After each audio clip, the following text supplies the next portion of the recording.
Yes, welcome back. Welcome back to Kosi's Arsenal podcast. The name is Kosi. The show is Arsenal up against big one, Burnley. The lineups are out. Quite disappointed. I'm quite disappointed. I want to lie. This lineup is not impressing for me. I mean, I'm not really impressed, but since it's Burnley, nothing to say. But this is the lineup we have gone for: Leno, Gabriel, Holding, Bellerin, Tierney, Granit Xhaka, Saka, Elneny, Willian, Lacazette, and Pierre-Emerick Aubameyang. You're gonna tell me what you think about that lineup, but you're also going to give me your views on this game. What do you expect out of it? I mean, there's so many Arsenal fans out there thinking it must be, it's a straight win, it must be a win, 3 points or something. But what do you think? It's one game that thinking it must be, it's a straight win. Sorry, it must be a win, 3 points or something. But what do you think? Sorry for that. So back again. Let's get into it. I want your predictions. What are your predictions in this game? How do you predict it? It's not an easy one. Based on the performance, the lineup. Everything is the same old Arsenal, apart from maybe if you're going to see a change in tactics or if you're going to see a change in anything. But I still believe it's still going to be the same. I mean, the same old Arsenal. What do you think? Leno is in there. Obviously, I have no problems with him. He's the best goalkeeper we have. And this season, I don't want to blame anything on him. I mean, there isn't anything I should be blaming on him. He's not that bad of a goalkeeper. He has not been that bad of a goalkeeper this season. Tierney, Gabriel, I stick to them. They're very good. I would stick to them. Holding and Bellerin, that's where the problem comes in. I don't know. I think he doesn't pass Debeloui. I think he's not fit for this game. Then Heke Bellerin, I don't know why he's playing this game. For Christ's sake, for starters, I don't know why Bellerin is appearing in this game. Absolutely, I don't understand that. I do not understand why Bellerin has to play in this game. It's absolutely nagging. I'm telling you that. It's absolutely nagging. It makes me sick to see Bellerin as part of as part of this one. It makes me sick. But still, in the midfield this time, Mohamed Elneny comes in. Mohamed Elneny is coming in for Danny Ceballos because Partey is not around, so you expect.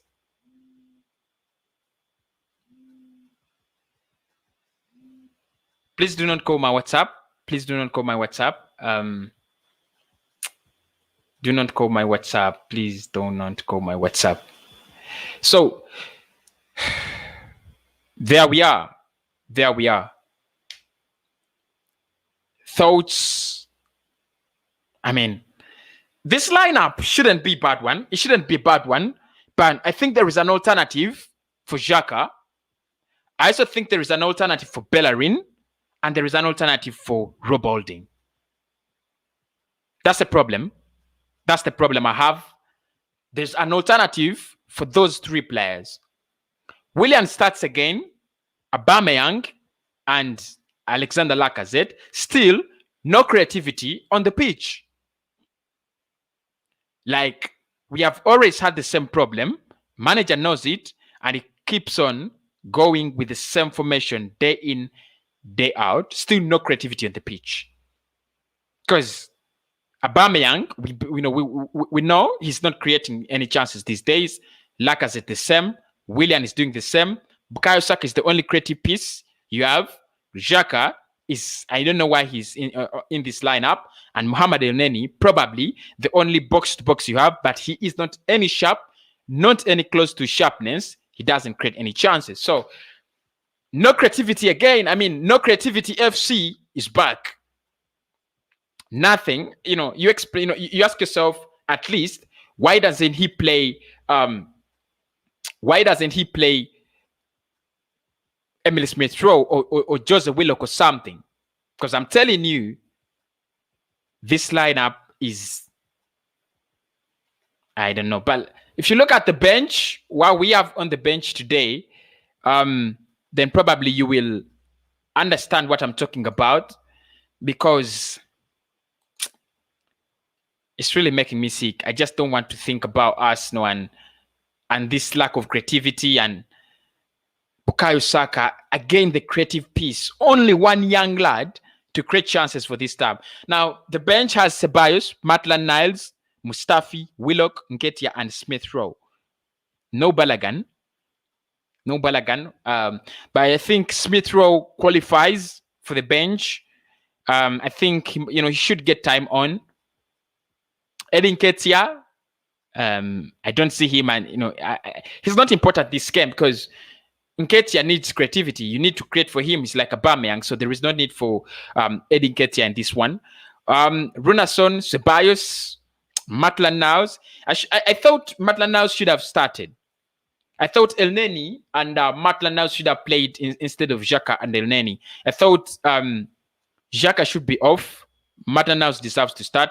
Maybe he doesn't want to give him a lot of football because he's definitely tired.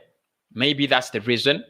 If I look at you guys in the WhatsApp group, Val says, "Good as we go. Rubbish lineup." This is HJ90 says, "Rubbish lineup. Marknell will rip Bellerin up." That is in there. For sure, William, no. It seems as Arteta is now willing to go. I think Arteta is willing to get sacked. That is Binu. By this of his actions clearly shows that he's no longer interested in the team winning. But if sacked, the money will be going with the matters in the money that will be going with matters. In my opinion. Thank you so much. Anyway, guys, if you want to join the WhatsApp group, the link is in the description below. Subscribe. The link is in the description below. So check out the description. It has so many links there. Twitter, WhatsApp, Instagram, Kosi's Arsenal podcast, so that you find yourself as subscribed viewers of the channel. I'm telling you, this lineup is rubbish. We are not changing anything. We are the same old Arsenal that are willing to be, scrapped apart.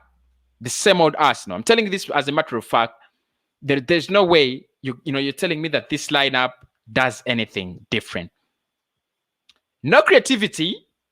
I mean, no different player to bring in creativity. I'm telling you that for a matter of fact.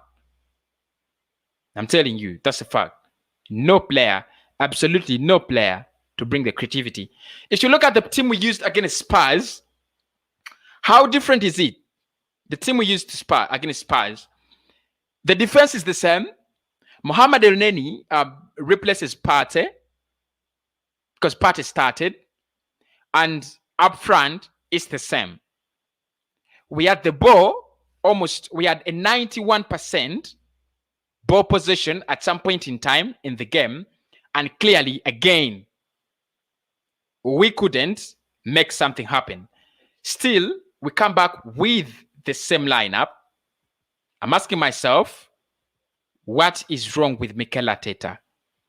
Clearly, that is the question I have to ask myself. What is wrong with this guy? Why does he stick to Bellerin? Why does he stick to Granit Xhaka? Why doesn't he try other options? Serious talk. But make sure you're smashing a like on the video as well. We are going to go into that game. I think in 1 hour's time. We still have a lot of time to go into it. So I don't expect anybody to be under pressure.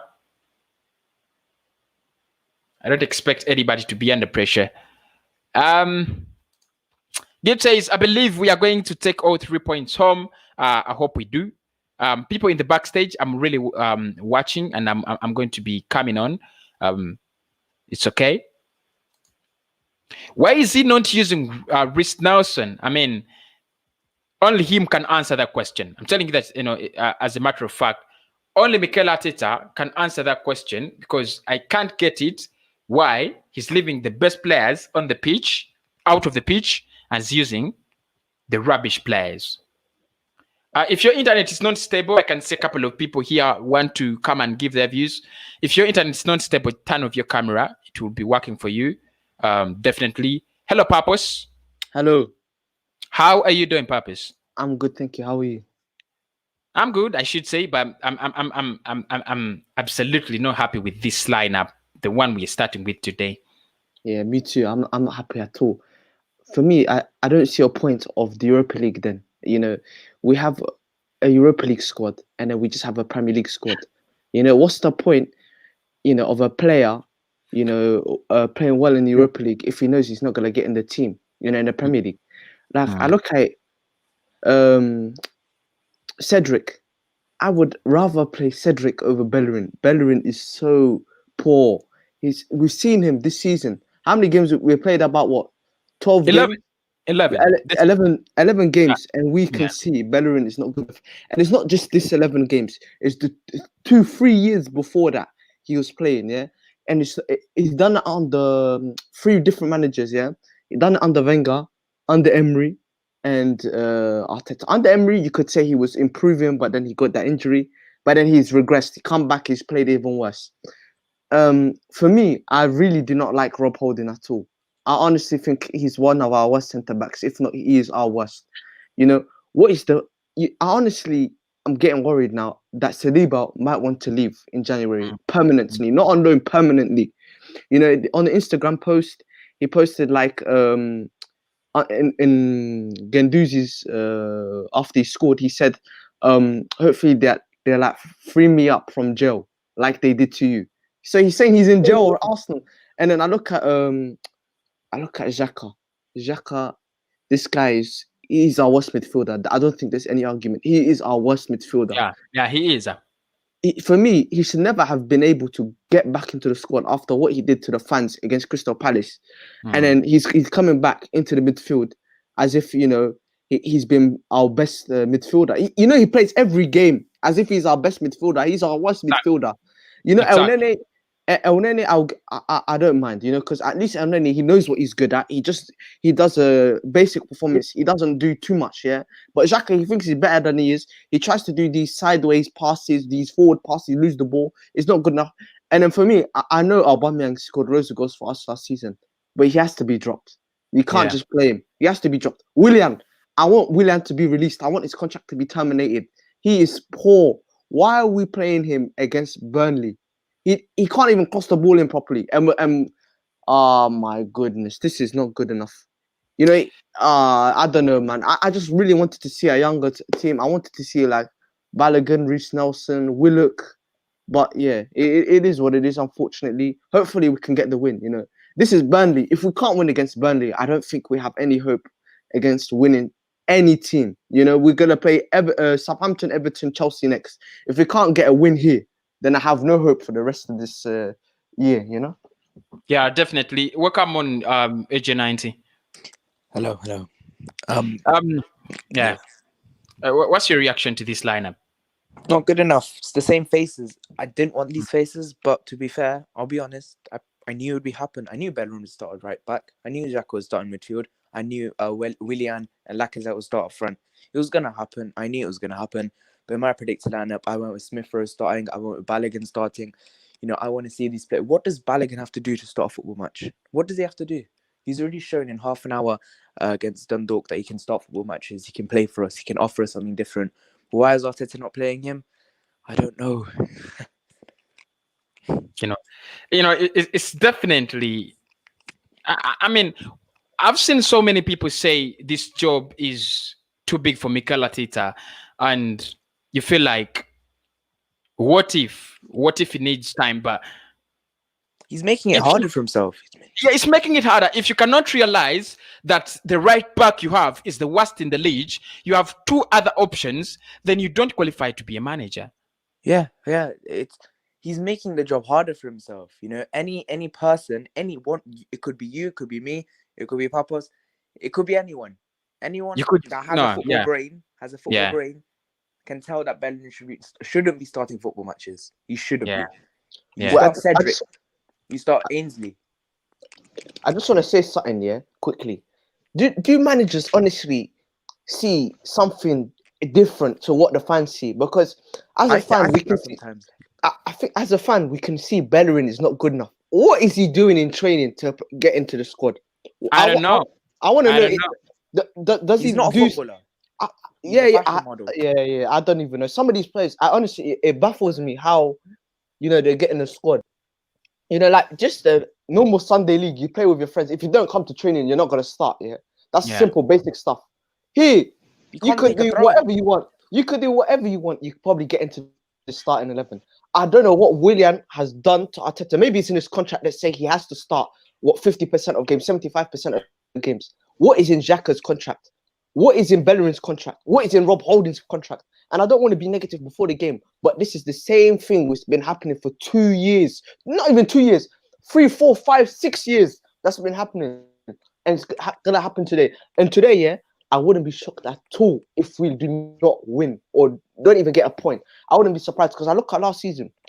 Last season, we were lucky to get away with the win, yeah. They scored an equalizer and then Aubameyang bailed us out.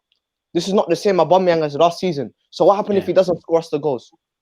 You never know. And then Burnley, they might want to play physical against Rob Holding. They got a big physical starting. Remember his performance at home last year against Burnley? Yeah. I don't know. He played in Europa League, so Xhaka played in Europa League, didn't he? No, yeah, but did he? Nah, I don't think he did. I think Xhaka didn't play. Nah, Xhaka didn't play. It was Elneny. It was Elneny and Ainsley in the midfield. Yeah. Yeah. I don't know. I don't know what's happening to. I think our midfield. I'm being honest. I think our midfield is probably not even top 10. I don't even think it's top 10 in the league. Yeah, agreed. I can name you about 10 better midfields in the league, and that's worrying. Yeah. And we expect to finish in the top 6. I honestly think if we go far in the Europa League, that would be bad for us, yeah. Because let's see next season we get Champions League, yeah. We have Champions League with these crap players. We're not going to do any good. We're going to struggle. We're going to get battered. But I think Champions League is not about doing well in the competition. Champions League is about getting the Champions League money to rebuild your squad and attract players. A lot of players in Europe now look for Champions League football. So it's more about than being in that competition. It's it's the bigger picture, which is why we need to get back into that tournament. But what I'm saying is, some of these players will manage to stay in the squad and get into the Champions League. We know what Arteta is like. He's probably going to keep Willian, Bellerin, Xhaka if we do get into the Champions League. By the way, it doesn't look like that at all. We could be in the Europa League for the next 5-10 years. That's all I'm saying. With the way we're playing. So I don't know. And again, I know this is off topic. We lost a player. Szoboszlai is going to Leipzig. It's kind of been announced.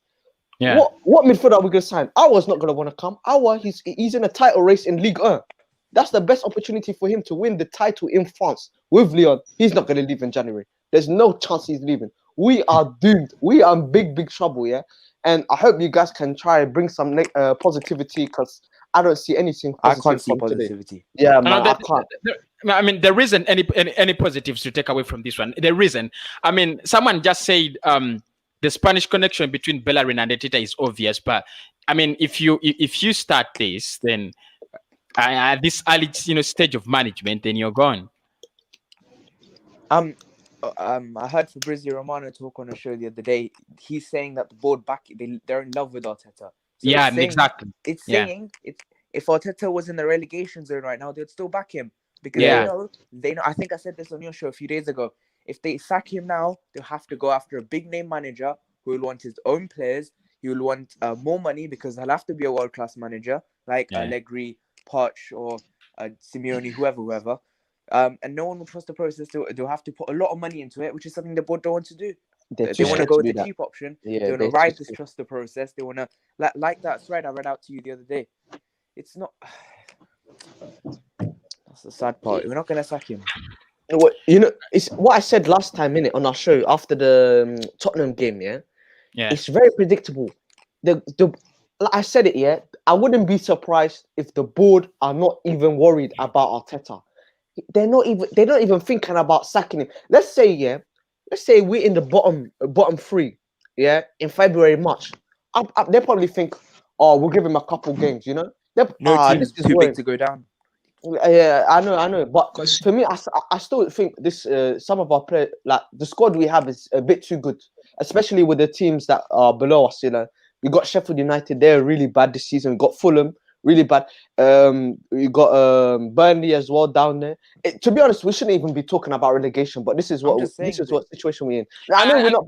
I know that, but I'm just saying that I feel like our players are just too good to go down. If you know what I mean. Maybe if we lost, like maybe if we didn't have an Aubameyang, a Saka, Gabriel, then I would definitely say we could go down. But I just feel like we have too much, that can just save us. Yeah, I understand. We have too much that could save us, but if the players go 10 games without winning, Tonight's and an their important morale, game. tonight's an important game, It's especially not. I wouldn't use the phrase must win because every game is a must win. But I think tonight's important in the way that if we lose this, there's going to be a lot of pressure on Arteta, especially going into Southampton.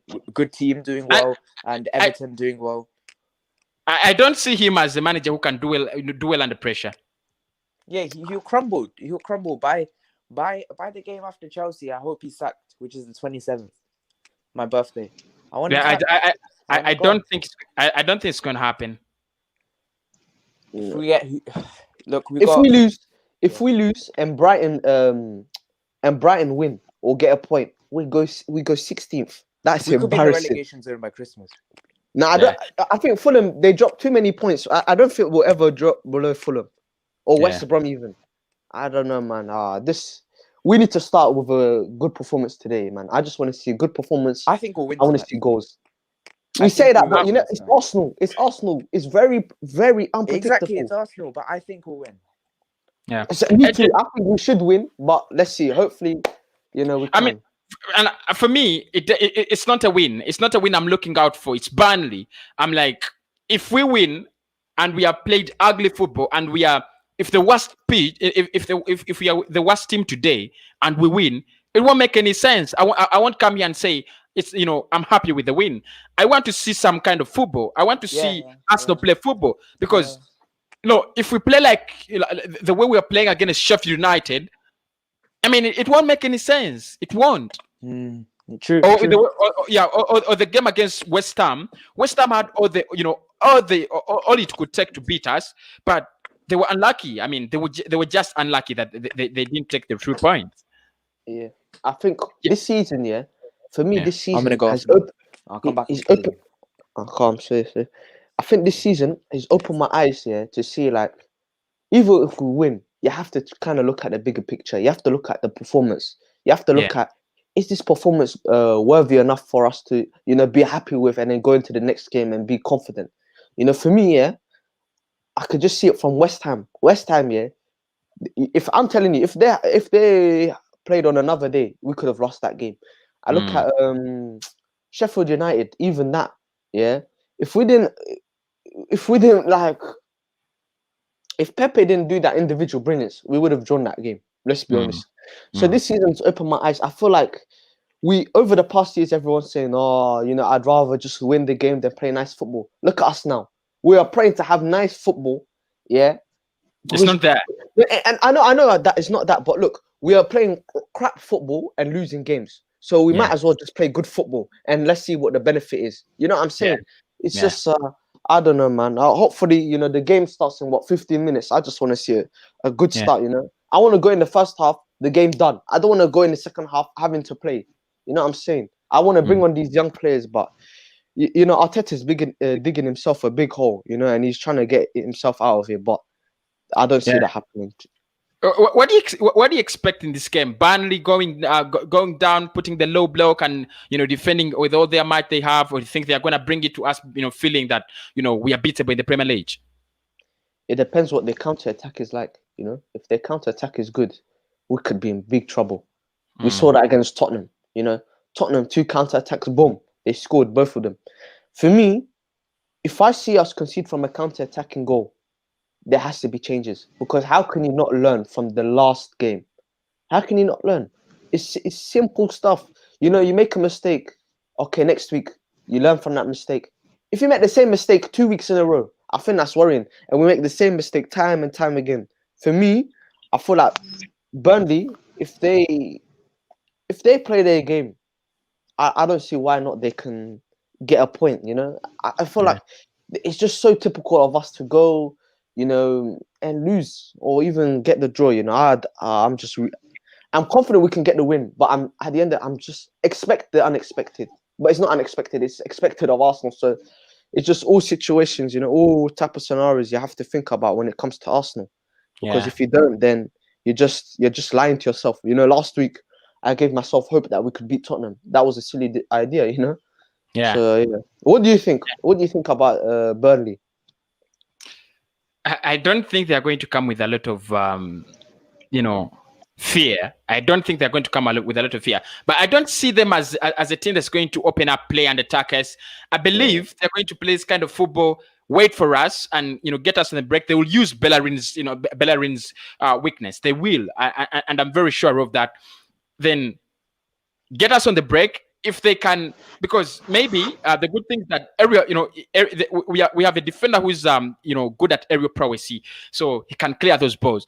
But if they go physical against Rob Holding and against Bellerin, we are gonna concede. We are gonna concede something like 2 times. Yeah, as well. Yeah, you Yeah. you know our forward players when it comes to playing against physical players, they're not very good. I really Yeah. worry. But Burnley, they're quite a physical defense. I feel like they might target Aubameyang, you know, just physically target him because now this season we've seen Aubameyang's weaknesses. You know, when he has no chances to created for him, he's not going to be very effective. And then I look at this squad. Some of these players they got in there, they're pretty good. You know, let's not underestimate them. They got Rodriguez. Rodriguez is a good player. You know, they Yeah. got Chris Wood. Chris Wood is a good player. You know, you give it to him in the air, you're probably gonna score it, especially with Yeah. these defenders. You know, I'm telling you, if I'm Chris Wood, I'm going for Rob Holding and Bellerin. If I'm Yeah. McNeil, I'm going for Bellerin. This is the weakness. And don't be surprised if all their attacking chances come from Bellerin and Rob Holding's side because it happens every week. Yeah, I mean, I won't be surprised. Would I? Would I be if they target Bellerin? No. Would I be surprised if they target Rob Holding? No. Would I be if? And I'm telling you this.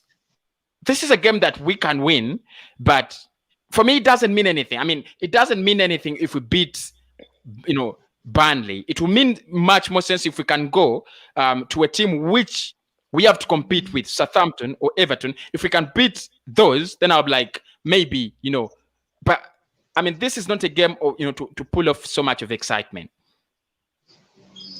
Yeah, it really isn't. And you know the funny thing is, if we win, we only move up one spot to 14th. You know, it's not as if we're jumping up the table. I feel like I'm hearing a lot of fans. You know, some deluded fans. I would say not deluded. Okay, I'll be nice. Optimistic fans that will say, "Oh, we're only 6, 7. Well, if we win the game, we're only 5 points away from the top 6." But we said that like 3 weeks ago, and we haven't won a single game. So what's the hope? For me, I really really want to see a positive performance more than anything. If we get the win and it's scrappy 1 goal, I'm not gonna be positive. I'm probably gonna go into the next weekend and be like, oh, we're playing Southampton. Oh, I don't want to watch this. You know what I'm Yeah. saying? So yeah, man. I just what do you want to see today? What do you really want to see? What I saw on Thursday against Dundalk, that's what I want to see. I don't think that will happen because we got some players, you know, in the squad that they just can't play like these players, and it really is worrying that our Europa League squad is better than our Premier League squad the way they're performing, and Yeah. it's not a coincidence. It's because we got young, hungry players wanting to play, and you know, I look at Pepe. Pepe, he looks like he wants to be back in the Premier League. He looks like he made the mistake. You know, I look at Willock. Why isn't Willock starting today? Willock has been I our don't best. know. Willock has been our best player in the Europa League. You know, Yeah. he has got a really good output in the Europa League. I think let me get it. He got 3 goals, 3 assists in 5 games in the Europa League, and he's not starting today. What has Lacazette done to start today? What has Willian done to start today? You know, Nothing. I'll give him you know, what's the words? Benefit of the doubt. Yeah, that's it. I'll give him the benefit of the doubt because he's been our best player this season.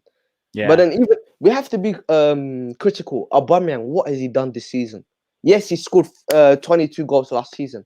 This season, what has he done for us? You know what I'm saying? So for me, I just I don't know, man. I feel like today, if we cannot get the win, I feel like Arteta must, no excuse. He has to change it. If I do not see a change of formation against Southampton, we're gonna be in big trouble because Southampton, they're no joke. This is not the Southampton of old.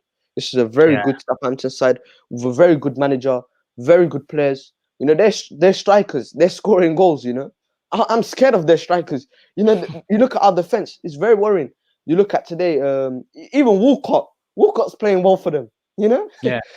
And then actually, they have a very balanced side. They can score from set pieces. They can score from. You look at the centre back today. Exactly. Yeah, I feel like they've got a really, like you said it well. They've got a really good balance to this to their squad. You know, they got goals from midfield. You know, which is Ward-Prowse. They got goals from their defense, which is going to be from a corner. They got goals from their wingers, goals from their strikers. What do we have? We have goals. I think that's going to be the real test. Yeah, that will be a test, and I feel like real fans that analyze the game will know Southampton will be one of our toughest tests this season because of that. You know, I honestly look at our squad. How many goals has our midfield scored this season? Do you know? I mean, it's easy to predict. We have scored 11, 2 from Aubameyang. We've scored one from Pepe. Those are 3. Then who scored? Lacazette has scored 3 goals. Those are 6. Then the rest of the 5, 2 from Gabriel. Those are how many? Those are 8. Who has scored for us? Who has scored for that? Nketiah has scored 1. That is 9.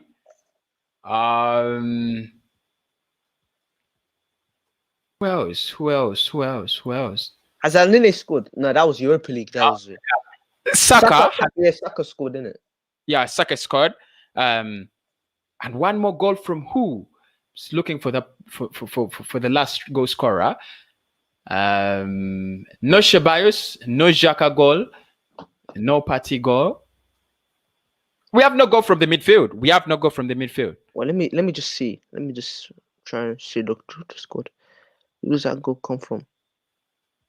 Oh, damn. The squad has no goals in the midfield. You're right. Yeah, we have no goal. Now, it's impressive that we don't have a goal from midfield, but Jose Willock and Emile Smith-Rowe have 4 goals, in the same season, and Willock has not played more than 2 games in the Premier League, in the Europa League. Yeah, and he has not featured in the Premier League. Yeah, that is worried. I'm trying to think, how many goals has Nketiah scored then this season? Yeah, 1 in it. 1 in the Premier League. 1 in the Premier League, 3 in the Europa League. I'm trying to look, man. I'm trying to really find this because this is we can't even find one midfielder that scores goals. No, you can't find one midfielder that scores goals, and particularly if you remember Arsenal, the last time we had midfielder that would score goals, you had Aaron Ramsey. He could always come on the score sheet. Cesc Fabregas could also make it to the score sheet. Samuel Nasri always made it to the score sheet. And Santi Cazorla also, always made it to the score sheet. Mesut Ozil seldom made it to the score sheet. I want to, I want to be very, clear with that. I don't remember so many goals of Mesut Ozil or something, but maybe the creativity. We have lacked this problem where who can score goals from the midfield, and until now, ever since we lost, I think Ramsey. We only scored 10 goals. I just found not 11. We only scored 10. So yeah, you're right. Those no goals from midfield. No goals. If he can't Saka as a midfielder, then yeah. But I think even then he's played more in defense than he did in the midfield. So yeah, that is worrying. Like you said, Ramsey's doing well at Juventus. Who else did we have that could score goals for us? I feel like Ramsey's pretty much the only guy that really scored goals from the midfield for us. Yeah, I remember that. It was Ramsey. No, nobody else. Yeah, and that is worrying. That is worrying. I feel like we need to look at that. in maybe not in January, but in the summer, because I feel like if we go for that in January, well, actually, we had an opportunity to get one in January, but he's going to Leipzig, you know. Yeah. So that's the And, full and, recruitment. and it was our problem because Szoboszlai has been available for the past 18 months. We could have gone for him in the summer. He was 25 million pounds. And you're going to ask yourself, we're sticking to a player who has 50 million pounds, and we knew we were not going to get him. We're not going to sign him. Why didn't we go for Szoboszlai at least? So players arriving on the pitch. Are they all? I'll probably come off the stream and then watch it downstairs, because my mom is not going to be happy if I'm talking too much and not watching the game. I know. Oh my goodness. So I'll probably come back. Are you doing a stream after the game? Yeah, exactly. Yeah, I'll probably come back then. What's the time over there? In my country? Yeah. It's 12 minutes past 10 p.m. Oh, okay. So it's too late, man. If it was 10 o'clock for me, I'll probably fall asleep. I wouldn't want to watch Arsenal. What's the time there? Well, in England it's 12 past 7. Sorry. Oh, 12 past 7. Yeah. All right. I just finished work. I finished work. I come here and then I don't want to watch this crap. So it's been a long day for me, and it'll be an even longer one if Arsenal lose. Exactly. All right then. I'll catch you after the game, innit? Thank you for having me on. All right. So enjoy the game, hopefully, and see ya. I don't know if I'm gonna enjoy it, but I have to. It's a must. I have to. Yeah, if you're really not enjoying it, then I don't have much advice. Maybe just change the channel, I guess. or maybe after the game, if you're sad, watch Troops maybe going around, something like that. You woke up one day and this channel is a Leicester City channel. Yeah.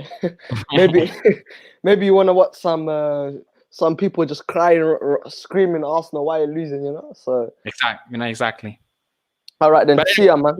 All right, man. Have a nice. Okay. So players have arrived onto the pitches, and of course, I'm just looking at the lineups. I've already gone through them. Brighton, Leicester City have also arrived. We're gonna be playing, at the same time, but I'll be giving you just an update on Leicester City and Brighton. The biggest match, and our focus is Arsenal up against Burnley. It will be match day 12 for Arsenal. We have only won 4 games out of the 11 games we have played, 6 defeats and 1 draw. We shall be making it 5 wins or 7 defeats. I don't know, but enjoy the game. You can get me your predictions. You can get me all your reactions. I'll be coming in to read them here and there, slowly. Make sure you get in your predictions, which I'll bring you on, guys, at halftime. If you want to get your voices in, I'll bring you off at halftime. Right now, I'll be doing the watch along. So no fan cams right now. Let me just add this audio.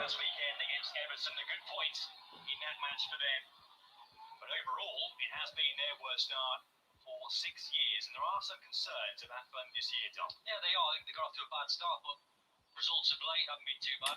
Looking at Mikel Arteta, and I don't know what he's thinking. He has the same lineup for 11 games, and the same players who do not do anything on the pitch are the same players he picks. I just don't know what he thinks. But we have fans back in the pitch, by the way. We have it's 2000, another lot of 2000. The first fans came in the Europa League game against Rapid Vienna. Now we have another bunch of fans. So make sure you stick with me to the end. Stick a like on the video. It will be Burnley to start the game. They're away from home at the Emirates Stadium, where we have not won so many games. It's a matter of fact, we have not won so many games. If you ask me how many games have we won at the Emirates Stadium this season, still remember we lost to Leicester City there 1-0. There are not so many games. The players take the knee. Players are taking a knee to end racism. One of the vices that are affecting the world globally. I don't know whether we can end racism, but we should be able to. We have started. Burnley up against Arsenal, the Remedy Stadium. Use of the drop zone. Arsenal looking to climb up the table once again. Build some belief once again before the busy festive season. Nenny diving in with the tackle there. Burnley One man can have position ready. team which lost against Spurs. Long ball, but it will be easy for Rob Holding. Recriminations and big questions. Leno Arsenal need some answers to clears it for Bellerin. Bellerin to El Neni. Possession lost. Burnley get back the ball comfortable. So comfortable. They are so comfortable in the ball so far. Not yet even a minute played. Burnley still have that possession. defensively solid performances and results over the years here. Not great. Tierney Here's Kieran Tierney. looking for support, but doesn't. It will be our throw in. To be our throw in. 1 minute played, 1 minute gone. Led the changes made for Arsenal for their last Europa League group game on Thursday when they won at Dundalk in Dublin. Kian Tierney's throw in. 6 games in the Europa League campaign. Far cry to their Xhaka, Tierney. Saka snapping Saka loses possession. Now Burnley on the counter attack. who is Graham Scott tonight. Throw in. Yeah, I think the most important thing for Arsenal. Sour ball, right? Yeah, sour ball. Kian Tierney will be taking the throw in. An early goal will certainly settle them confidence-wise.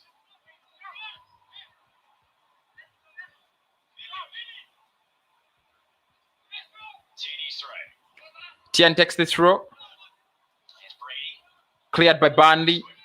Gabriel gets a touch on it. Goes Xhaka It's another throw in. once again. What was Granit Xhaka doing? All the brunt of many of the fans. It's the throw in for Burnley. But Pace. what was Xhaka doing? Kept his place in the team again. Gabriel there at the back alongside Rob Holding. Still no I can't get it. that collision with Ralph. I want to see us win. I'm telling you the truth. I want to see us win. I don't want us to lose this game. Trying to step up to the plate.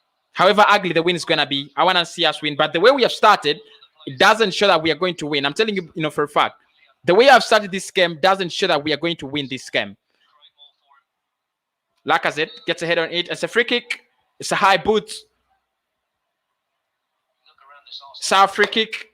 Just in the middle of the park, so there isn't anything you should be worried of that we are so close. I mean, we don't even score free kicks, even if it was so close. We don't score free kicks. I don't know why. I don't know the hell why we don't score free kicks. El Neni is starting with Which has been touched to Willian. Bellerin. First Arsenal goal. A very poor cross, Bellerin. I just can't get why he selects him every game. I just can't get why he selects Bellerin. I just can't get it. Leno be playing with Gabriel. Rob Holding He's holding. looks for Bellerin. Now Bellerin. Willian, Lacazette, Bellerin, El Neni Last league start was the game. plays with Holding. Gabriel, Arsenal lost their last 3 league. master pass. Saka, that is Tierney gets gains. Nicely intercepted. It was a nice one-on-one with Back with Nick Pope. Saka and Ken Tierney. So for a free kick, Gabriel is pulled down. Man has been penalised. Actually, Mohamed El Neni is pulled down. Play 'cause he has a So start a free kick. at the very start of the season. 3 minutes. To Arsenal, I thought he looked We are still there. Danny Ceballos is on the bench. I'm looking at him and I'm really saying, don't come on. Stay where you are. Aubameyang It's Aubameyang. into Saka, but it's a poor ball. Offside. Burnley have The advantage again. the advantage now. That's interesting. That Burnley with the possession now. El Neni in midfield and Long ball. They'll try to play the long balls. I knew it. creativity, gone for a bit more strength. That's respecting the opposition. They'll try to play the long balls. They'll try to break us down with the long balls because Lines tonight. they can't. And creativity midfield has been lacking.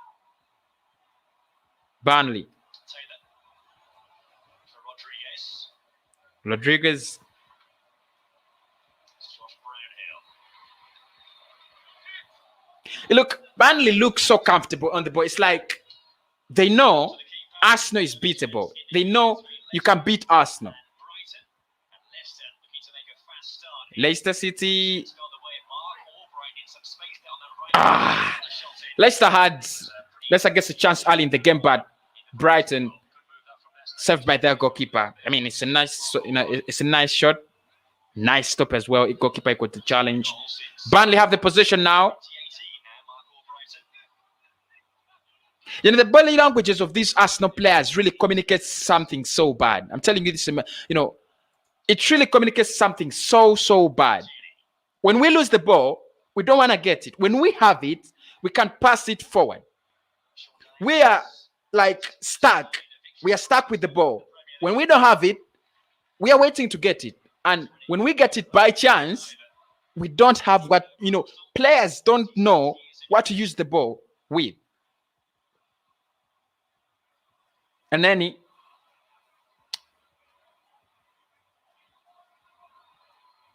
plays with Rob Holding. Holding will look for Willian. Willian trying to take on the defenders, but it's quite hard. Goes back to Rob Holding. Rob Holding plays with Gabriel. Gabriel will play with Kian Tierney. Nice pass, but it's intercepted now. That was a nice pass from Gabriel. It was a nice pass. Was trying to look out for Saka.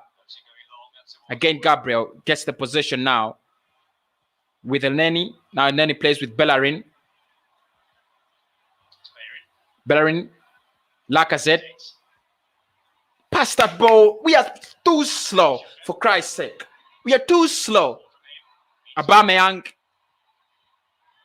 to Tierney. Now that's a poor cross. That's a poor cross. That's a bad cross. Throw taken, Xhaka. Bellerin. He's gonna give it to Willian. Yeah. Again. Nice crossing. That's a goalkeeper collects. That's a good cross, but nobody can meet that ball because our strikers are so slow. Nobody's there to beat that ball because our strikers are so slow. I'm telling you, these players need some disciplinary action.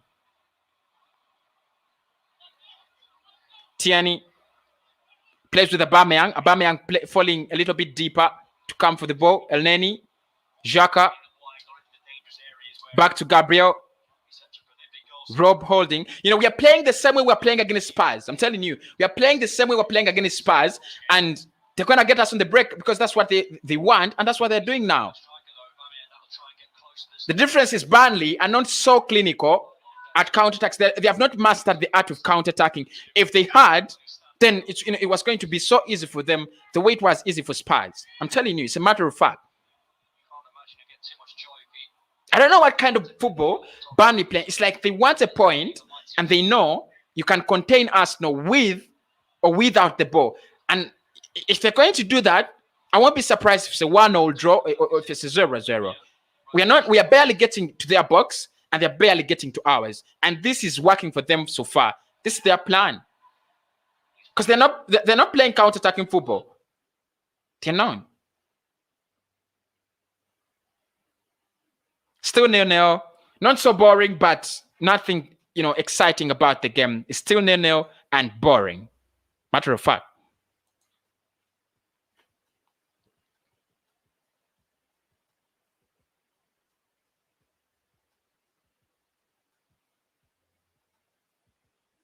You just hope we can win this. Brighton! No! They missed that one. Danny Welbeck. Brilliant save. Brilliant save from Schmeichel. What a miss. Meanwhile, we have a corner. 9 minutes. We have a corner. It was... Is it even a corner or is it a goal kick? It's a corner. Willian will swing it in.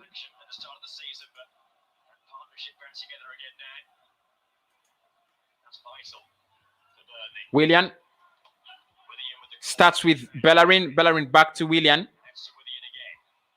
Now Bellerin. What can he do? Nothing. Almost gives it away.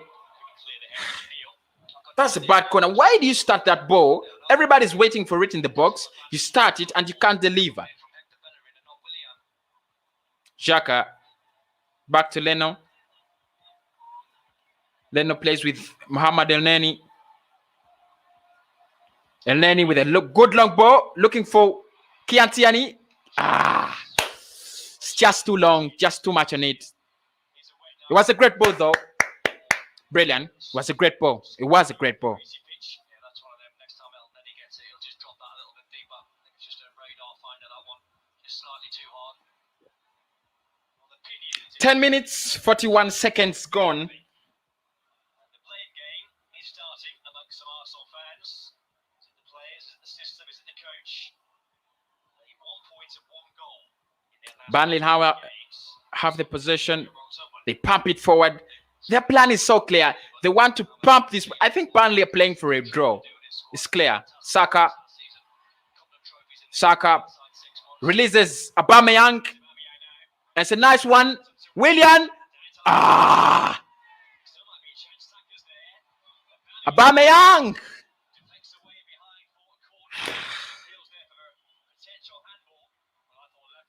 That's really bad football.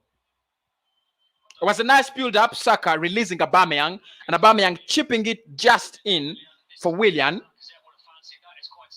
And Lacazette miskicks the ball. And I'm telling you, I would start Balogun over Lacazette. Real talk. Real talk. Willian swings it in. It's a bad ball. Very poor ball.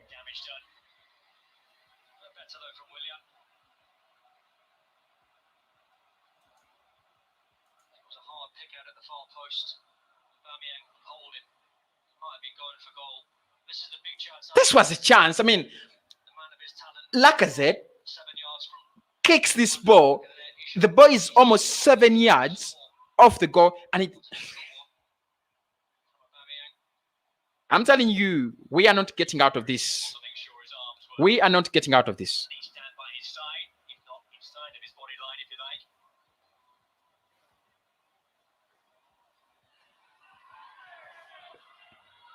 Now Burnley, Benmi.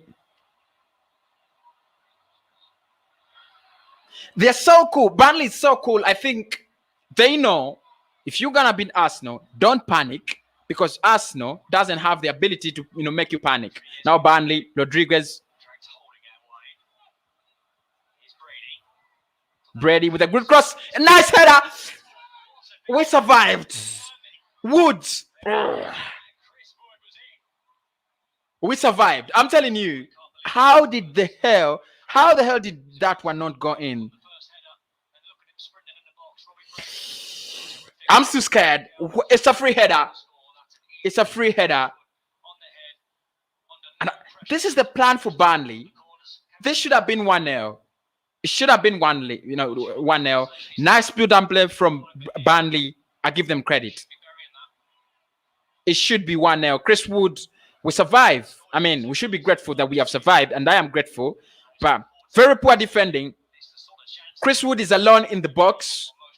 Bellerin is in between two defenders, and of course, he's not going to defend that, even if he was on the man. So it's just survival. It's just survival.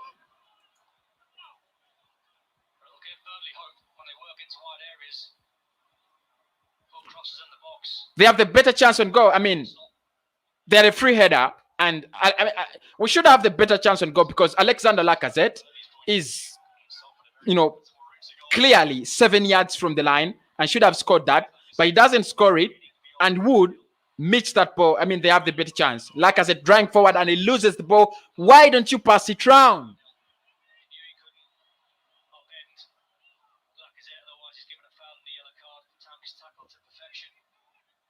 Kiantiani with the throw in. We lose the ball again. I mean, this is so frustrating. This is so frustrating. Xhaka, Tierney, Aubameyang. Back to Gabriel. Bellerin plays with Willian. Now Bellerin in the middle of the park. Willian, it's a free kick. Referee stops it because it's Ben Mee who's gone down there. Ben Mee is Head issue. I could hear Sean Dyche scream at runners. He was petrified of any runners running in behind. Once Ben Mee vacated his position. It's totally accidental from Hector Bellerin. Oh, it was quite accidental. It's just an accident. That's the time when I thought Ben Mee was one of the best defenders in English football. But I think I've got to think about more of that. So reliable. Holding.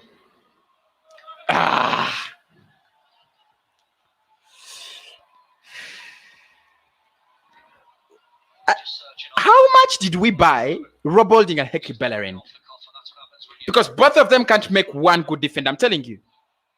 One of them, both of them, you combine them, you don't get one complete player. So throw in for Burnley. hope the fans being here would be the catalyst they've been seeking to spur them on.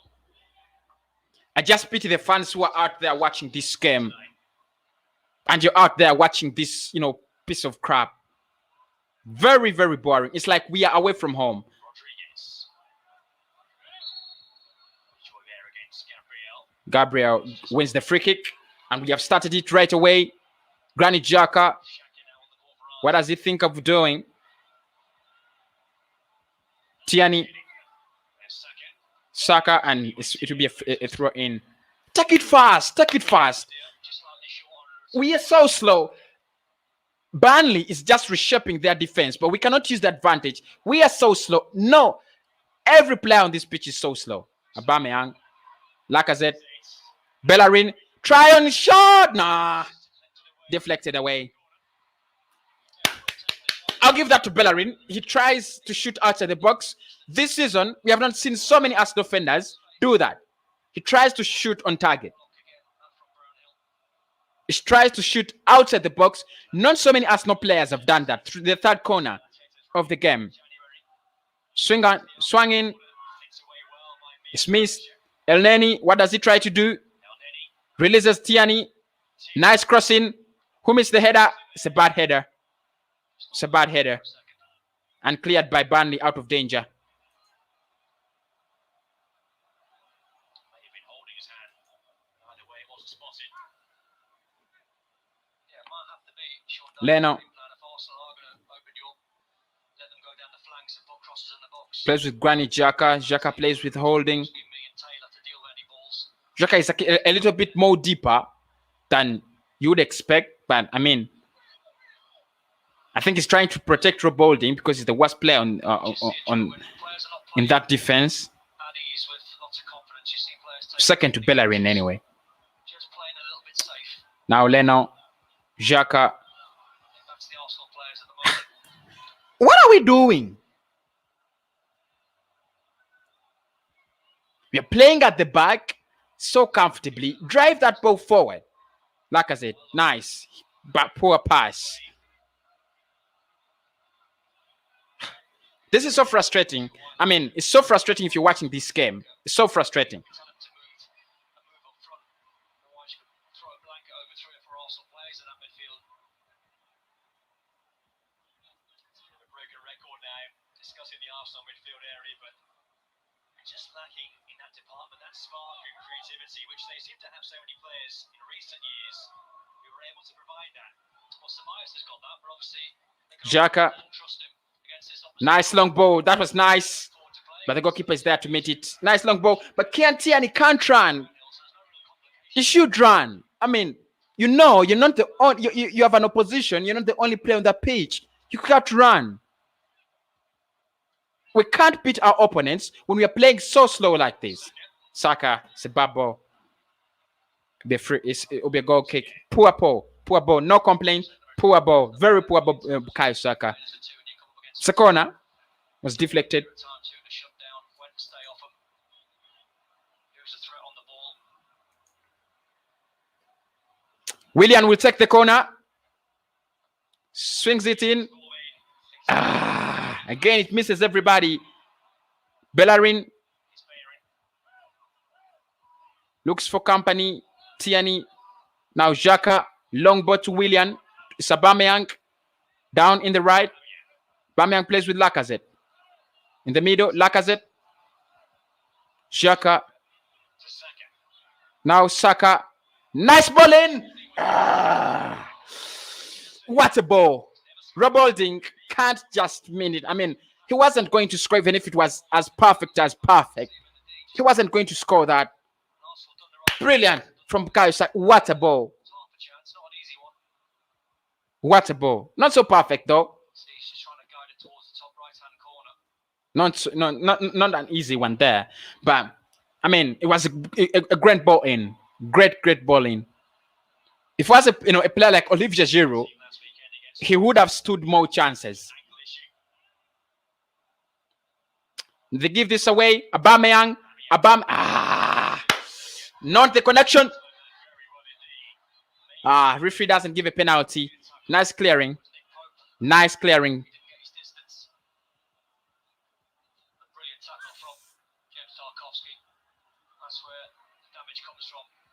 Aubameyang. It was a poor pass, clearly to look out for Bukayo Saka. It was a bad pass. It was a poor pass.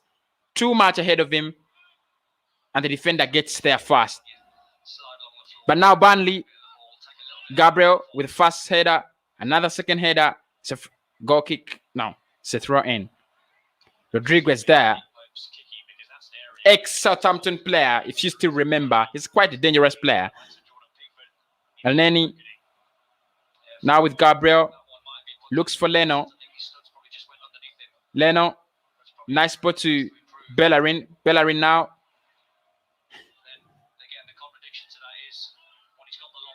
I won't tell you what Bellerin has done, but it's quite stupid. Pop clears. Headed away. Another offside. Mohamed Elneny starts it, but the referee says, put it back. Elneny plays with Gabriel. 22 minutes gone. Two big chances. One for either side. Lacazette with the best chance for Arsenal and Chris Wood. Which should have been a routine header. Xhaka First half both here and at the King Power. slices it for Bellerin. Bellerin is just keeping on giving away the ball. Burnley, nice. It's a poor ball. It's a poor ball to be a goal kick. McNeil was trying to drive. Look, Bellerin is one. I don't want to call him that, but he's one player you don't want to see having that ball. I'm telling you.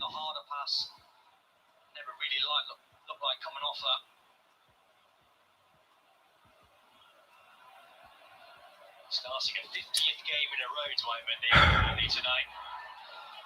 Such a consistent player for them. Nick Pope backs it away. It's gonna be a throw in. It's a boring match. I'm telling you, it's really a boring match. Really a boring match. And Burnley is making more interesting that they want it boring. You have Bellerin. Bellerin has given away the ball so easily on 3 occasions. Holding. Long ball. Gets to Saka. It's a free kick. That's something that Sean Dyche has spoken about. Signing those bargains like Brady. who was I think £4 million, Nick Pope was £1.5 million. They're hard to find them, especially these days with the scout networks. Free kick is too far. We should have started it, but looks like Willian wants to swing it into the box. Maybe look closer to home. Championship, League One, some very good players. An Arsenal free kick now and holding it up there again. And that good chance a few moments ago. Willian swings it in. Delivery. It's headed away. It's a poor ball. Poor free kick. I just don't know why you're swinging a ball that is too far instead of starting it for the right player. I mean, we are not very good at aerial prowess. We have not scored so many goals off the head. Not the rhythm just yet in the Arsenal performance that they're maybe hoping to achieve today. Yeah, we've all been there, though, Joe. What it needs is it needs a goal. If Arsenal get a goal, confidence will come back and they'll start flowing again. You can just see them struggling.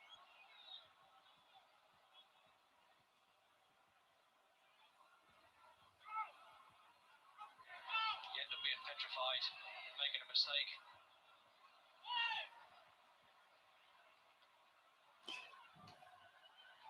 The back may be in a bit of discussion, should we say, too, between the players there, Leno and El Neni.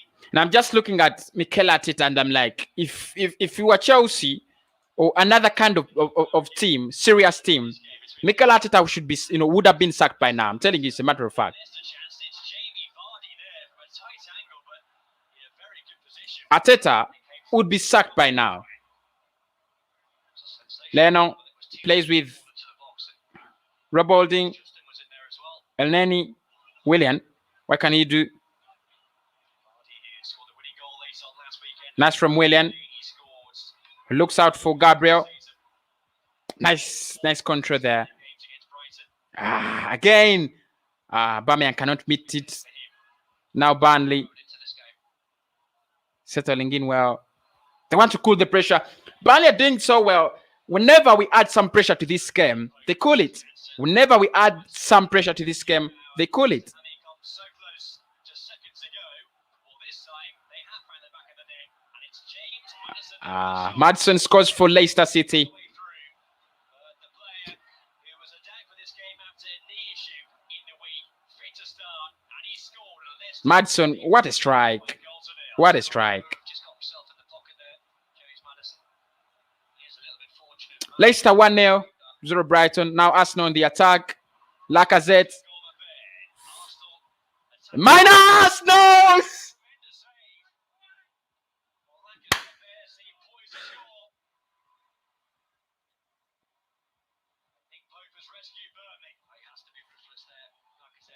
That's a big block.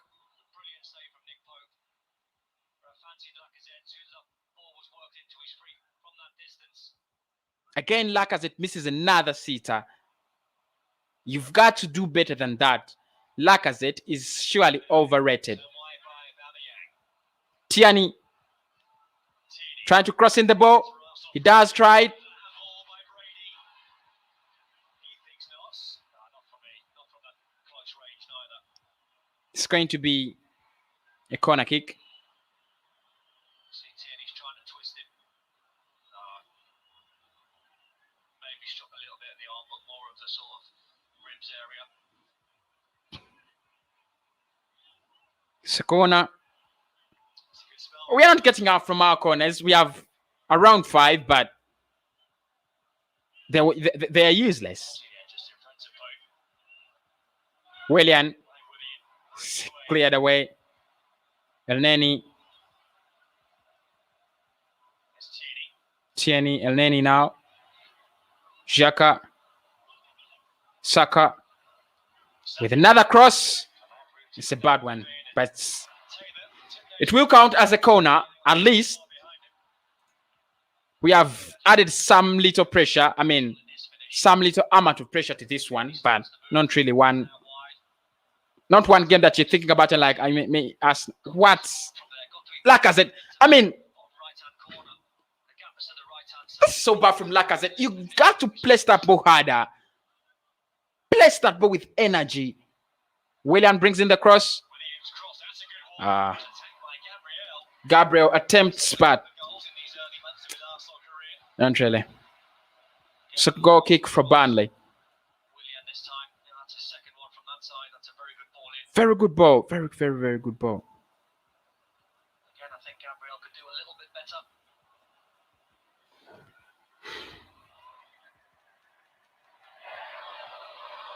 He scored a debut goal against Fulham. He scored in that recent home game against Wolves when Nuno's men won here by 2 goals to 1.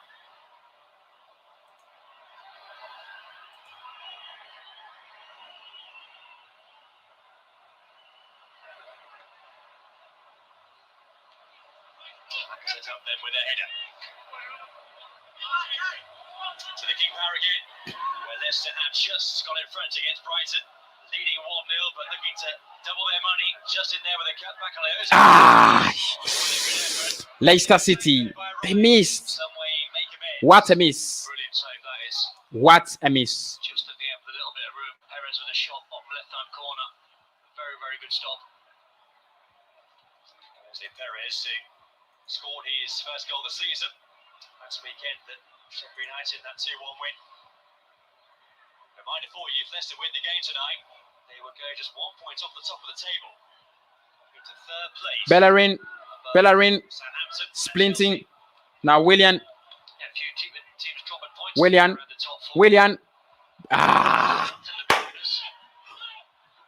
For Christ's sake, Bellerin.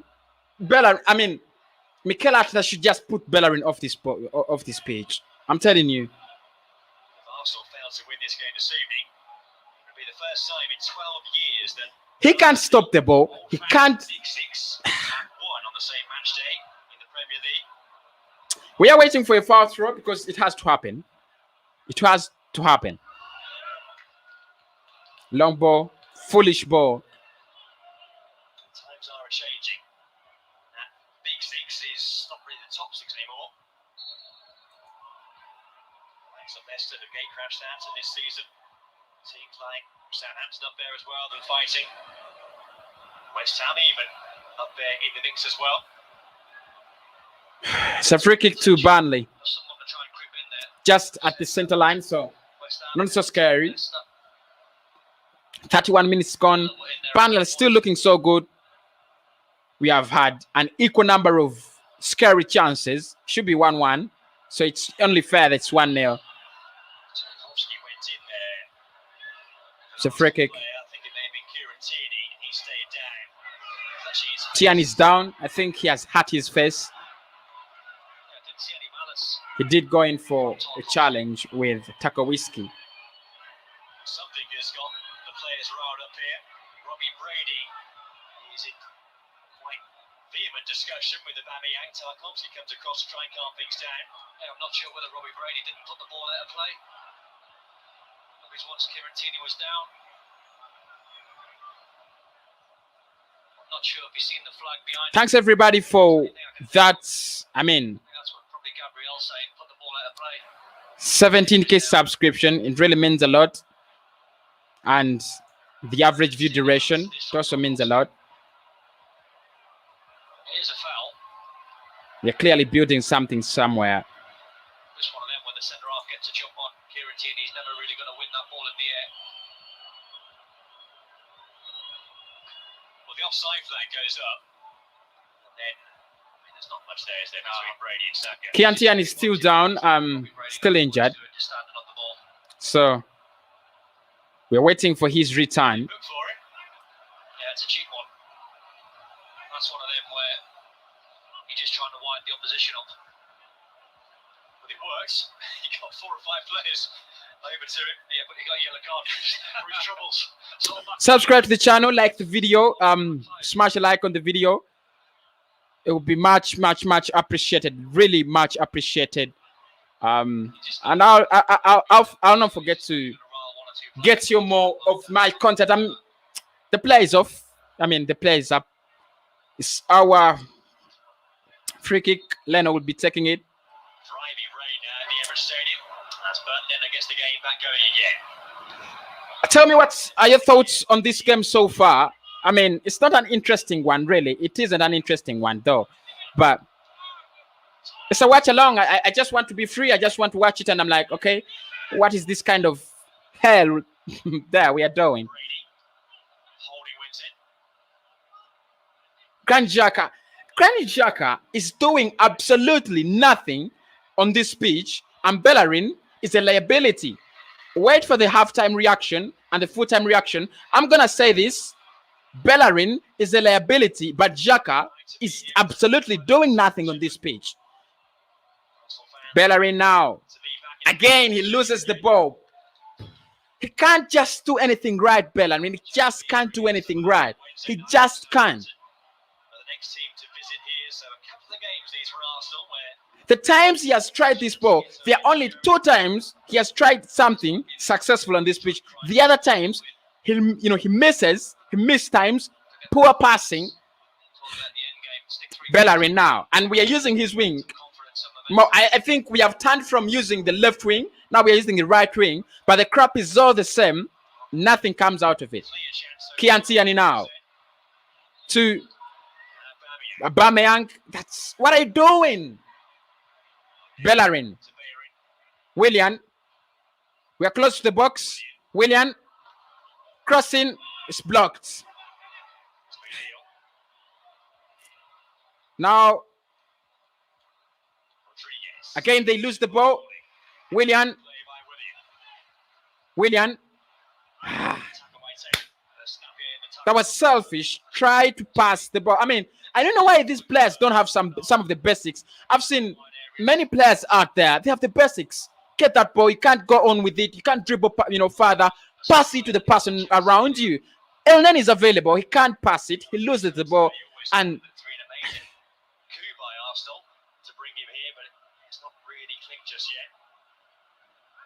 yet. the commentator says he hasn't clicked yet. But the fact is that it's not going to click. It is time in He can't click. He's 32 years of age, for Christ's sake. and ball there by Wood.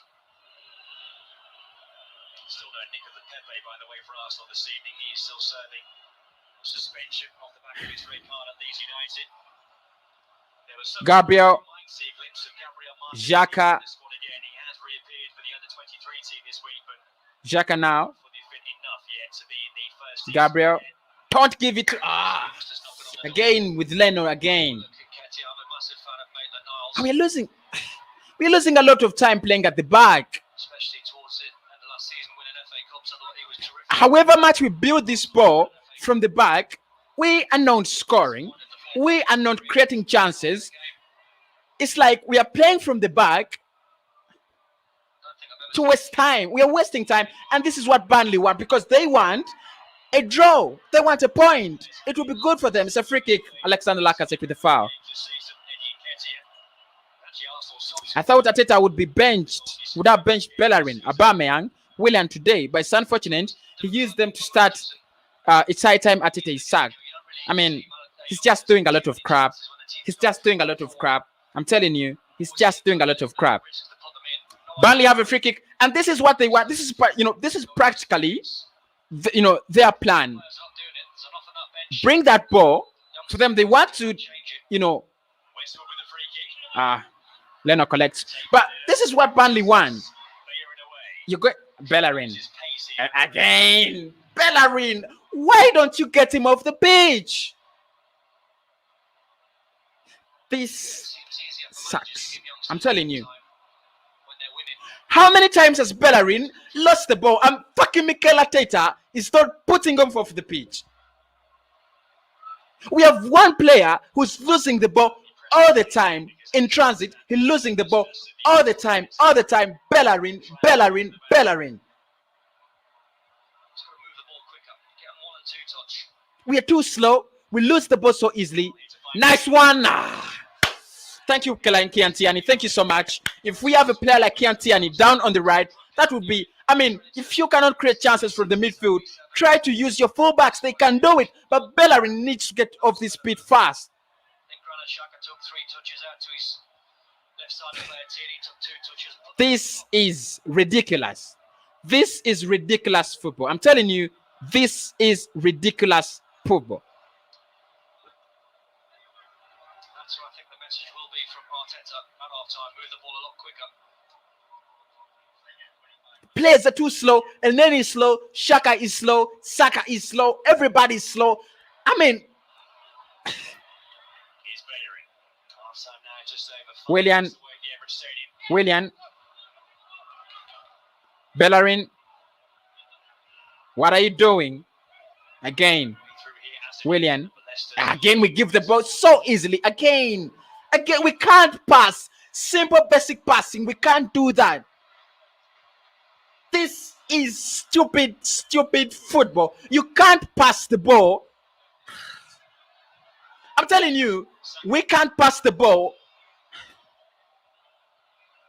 Xhaka, El Neni, Willian, He's got some time here, but just delay getting across it. Bellerin, Willian. Burnley have The simple casual passing. To the left, to the right, to the left. That's what we can do. But passing the ball. El Neni. Again.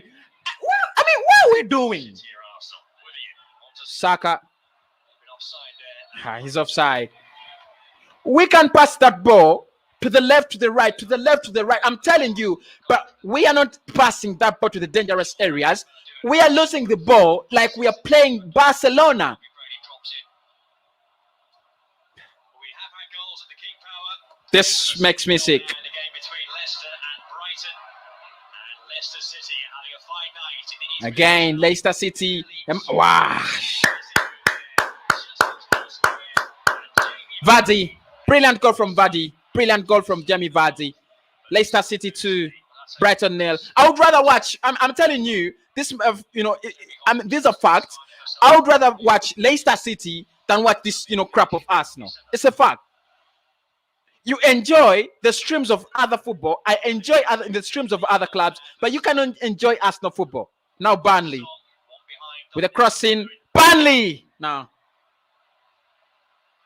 It's weak, but still Burnley with the ball now. Well set, you would think. If nothing changes, I'm telling you, this is a 0-0 with eyes written on them. Burnley. Brady with the ball in there. Cleared by Holding. By Holding.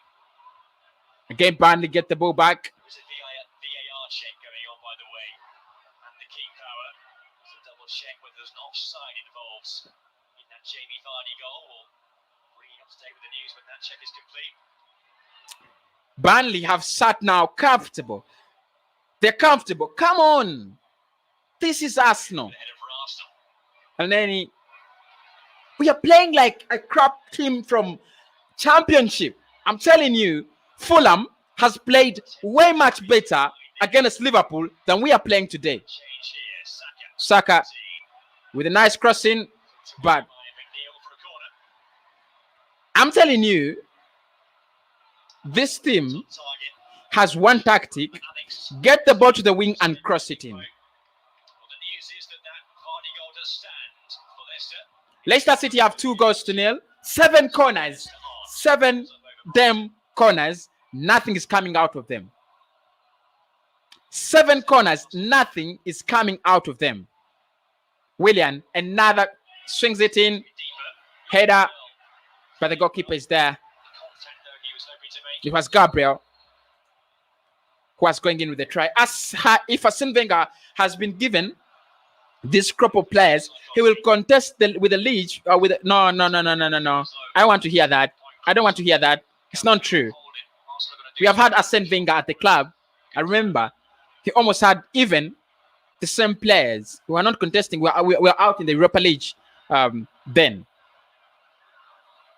43 minutes, just 2 minutes to halftime. So far this season, And Burnley, congratulations to Burnley. They did it in the first half. They did it so well. this evening, Brilliant football. scoreline at 0. Brilliant football in the first half. That was good. That was good football. That's per Mertesacker. Because they know you can't contain Arsenal. Whether Arsenal has the ball or not, they're not going to harm you. And that's the plan. They saw Tottenham. Brilliant football. Sean Dyke, Behind the scenes now, brilliant. at Arsenal, looking to bring players through into the first team. We're going to Leicester again, and it's been some first halfers for the Foxes tonight. They've scored a third goal now. Leicester City 3. Let me just look at this one. Jamie Vardy involved again, laying the ball back for James Maddison. Quick feed from him here. What the angle? That is What a goal from Maddison. from James Maddison. What a goal. No, And got three. So that is some well, look, I'm telling you, goals for a pass. the problem with Arsenal is we have shit players with a shit manager. Who's there for fires it into that stand. We have shit players with a. Look at the goal Madison has scored. These are the kind of goals Willian should be scoring. Brace of his Leicester career. Wow. pick up Madison. We can't sign him. But these are the players we have to be linked with. We are linked with Leon Bailey and some crap players, but these are the kind of players we have to be linked with. You have the worst right back. You have a midfielder in Granit Xhaka who doesn't do anything in the midfield. And you ask yourself, what the hell is going on at this football club? You can't understand. Stunning goal. So we're into first half stoppage time here now. Which you have just the 1 minute. Like I said, gets lucky. El Neni, he has had a good game so far, but he's playing with a shit player. Willian, Saka, release! You can't shoot from there, release! Again, Aubameyang, Willian. It's a bad ball. 1 minute of added time. In this scrap half, 1 minute of added time. Well, that's half time then here. It's half time. As of yet in the Emirates Stadium. It's half time. Again for Arteta tonight, but a good first half for Burnley. And for Sean Dyche, who had a great chance to go in front through Chris Wood. Alex Lacazette then went close for Arsenal. An effort well saved by It's over. all the goals so far this evening. It's over. Where Leicester are flying. Yes, hi, I'm Ronaldo from Rwanda, but I'm not happy for Arsenal. Now, I'm telling you, nobody can be excited. Nobody can be happy with this kind of fucking football. Nobody's happy. Nobody is happy.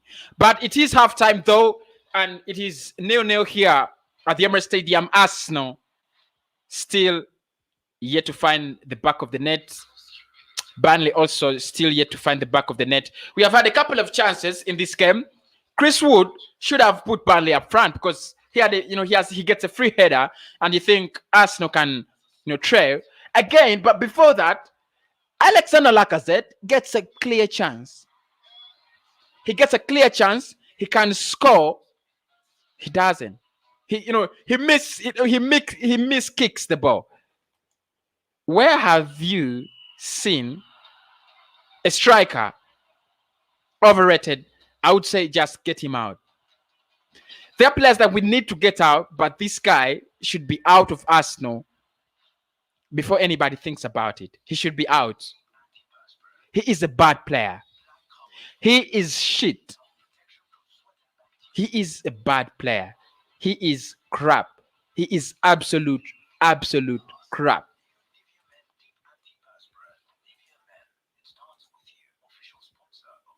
I want to hear from you what you think about this game. How is it going for you so far?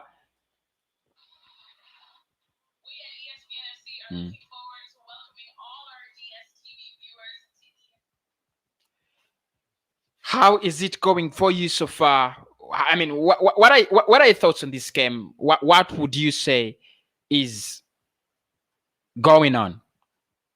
Because for me, I can't tell. I can't tell. It's a bad.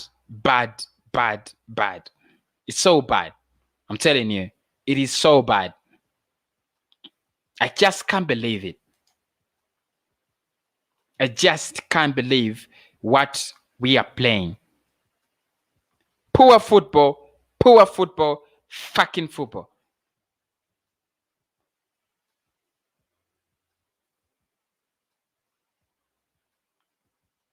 I can see everybody, so many people alive, but this kind of football is not acceptable. I'm telling you. There are times, and this is why I don't want to do Arsenal watch alongs, because I'm just going to get angry. It's the reason as to why I don't want to do Arsenal watch alongs. This kind of play is shit. One tactic to the left, to the right, to the left, cross it in. We have a striker who barely scores 5 goals in a season off his head. Actually, both of them. And our tactic is crossing the ball. Who is going to score those headers? We are not playing for Olivier Giroud. We are playing for Aubameyang and Lacazette. Who is going to score those headers?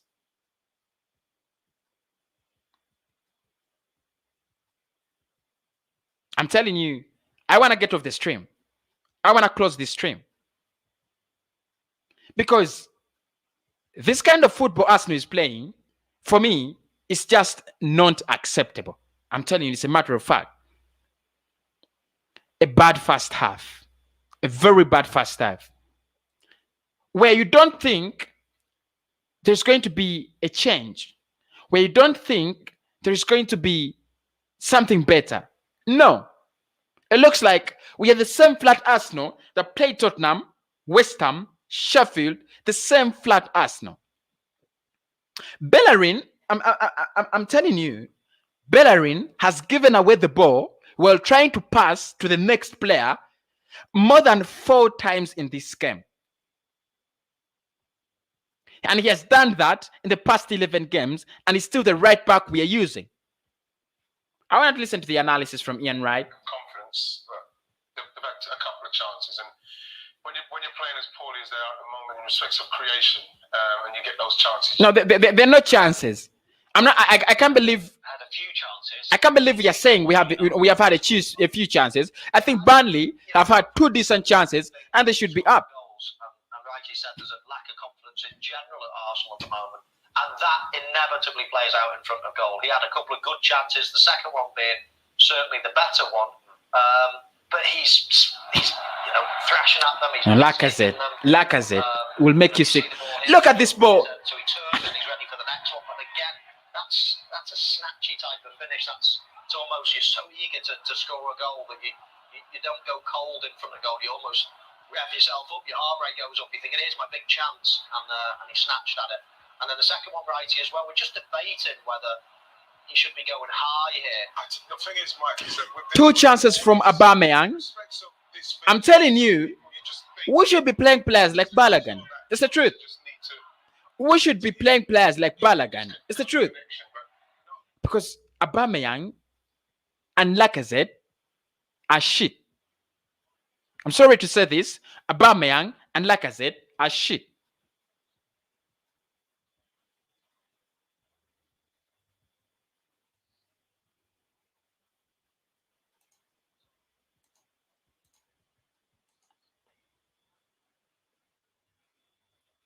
Vic is there. Whoever wants to join in, have your halftime opinions.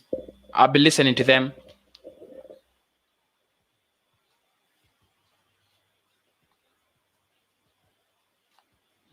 It has been a bad first half. I don't disagree. We should be up by 2-1 or 2-0. But this kind of football, if we continue playing like this, I'm telling you, Arsenal is finished.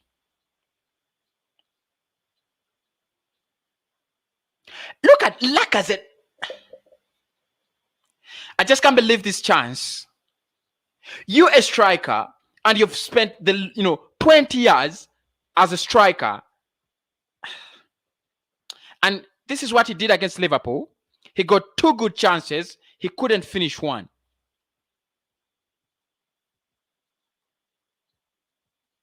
And this was the chance from Burnley. A free header. They should have scored this. They're unlucky. Edge 90, how are you? Hello. Just boring. I nearly fell asleep. Nearly fell asleep. I don't know what that was. Ugh. But AJ, people should just shut up when they are saying Mikel Arteta is not to blame for for this club, because this same man. Because you saw your voice is glitching out. Give me a second. It's fine.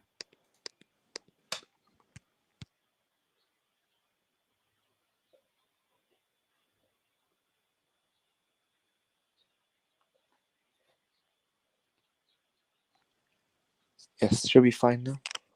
Is it okay? Your voice is still glitching. Wait, let me. Give me 1 second. I'll be back.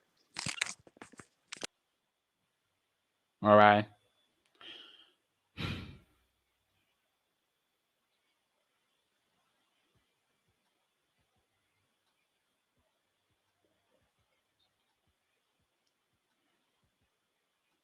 You look at. I'm here just. I'm just here looking at, Premier League highlights, and clearly you can't take any Premier League highlights from Arsenal this season because there isn't anything we have done. We have not done anything. Nothing. Absolutely nothing. If we don't score in this game, it's going to be 10 goals in 12 games. So for Alba and Felipe Coutinho, this is soft media. I mean, I don't know. Yeah, sorry about that. I'm back. Is it any better? Yeah, it's fine now. It's fine now. Okay. What did you make of this first half? Boring. Not done enough. Not created enough. It's boring. I mean, I think I should have been more disappointed with I should be more disappointed with Lacazette, but I'm more disappointed with Hector Bellerin. He had the ball a lot, but he just didn't do anything with it. He didn't cross it. He just kept giving it. He kept passing it. He didn't cross the ball. Passing it, but how many times has Bellerin given this ball away so easily? Yeah, it's true. And he kept getting caught out by McNeil. There's one point where Burnley played over the top. McNeil was through, and he got caught out. And he just keeps the ball too long. It's not good enough. I just don't know. But this, I told you guys when we're coming this game that this is a game that's going to show us the real Arsenal, and it has really shown us that we have a manager. This is the real Arsenal. Yeah, it's not good enough. It's not good enough. Look, we have Granit Xhaka. What has Granit Xhaka done today? I've not seen him. I'm telling you, but this guy qualifies to start in every game. He does nothing. Absolutely nothing. Well, what does Willian do? What does Bellerin do? What does Lacazette do? How isn't Lacazette not put that chance away? Where Tierney cut back inside. Any quality striker puts that in. Two chances. AJ, two clear chances. You're 7 yards. Not even 7 yards. You're 5 yards over, off the fucking line. Yeah. 5 yards. Look at the goal Vardy scored today. Look at the goal Maddison scored today. And we have a 40-year-old fucking striker cannot score a chance that is... I can't believe it. You just can't believe it. It's so poor. It's so poor. It's so disappointing. What do you expect of the second half? You think any difference? I mean, could it be any better?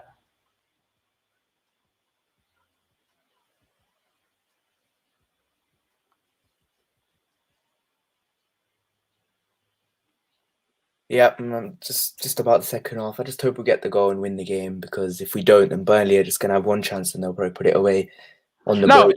look, what Burnley is playing is we want to get a point, but we know, every club that plays against Arsenal knows that you're going to get a point whether Arsenal has the ball or you don't have it. They're just waiting for that perfect time to get the ball in, switch it in, and they score. And this is what they almost scored. Chris Wood, he should have scored that. Those are his daily headers. We were lucky. Yeah, it's true. Chris Wood should have put it away. It just went off his shoulder, so he missed it. And I think we had another chance with Rob Holding. He should have done much better with that one. Gabriel had one chance in the air. He should have done better with that one. We just don't have an Olivier Giroud, a striker that could finish the chances. We put 10 crosses in, I think, in that first half. We didn't do anything off them.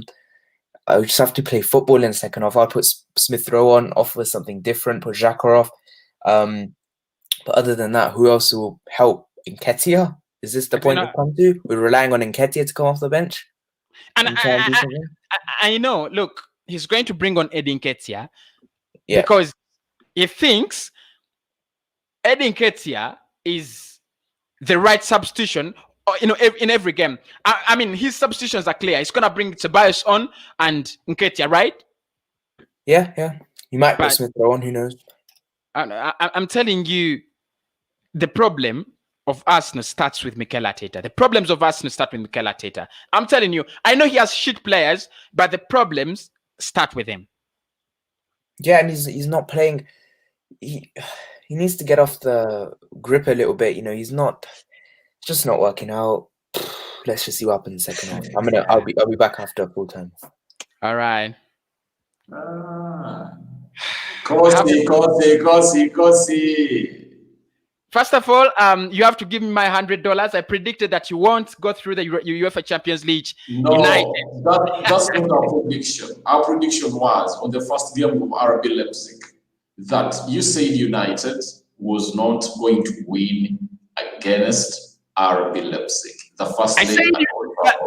but with after the draws, I said United won't go through that that stage, and I bet $100. After which draw? They were I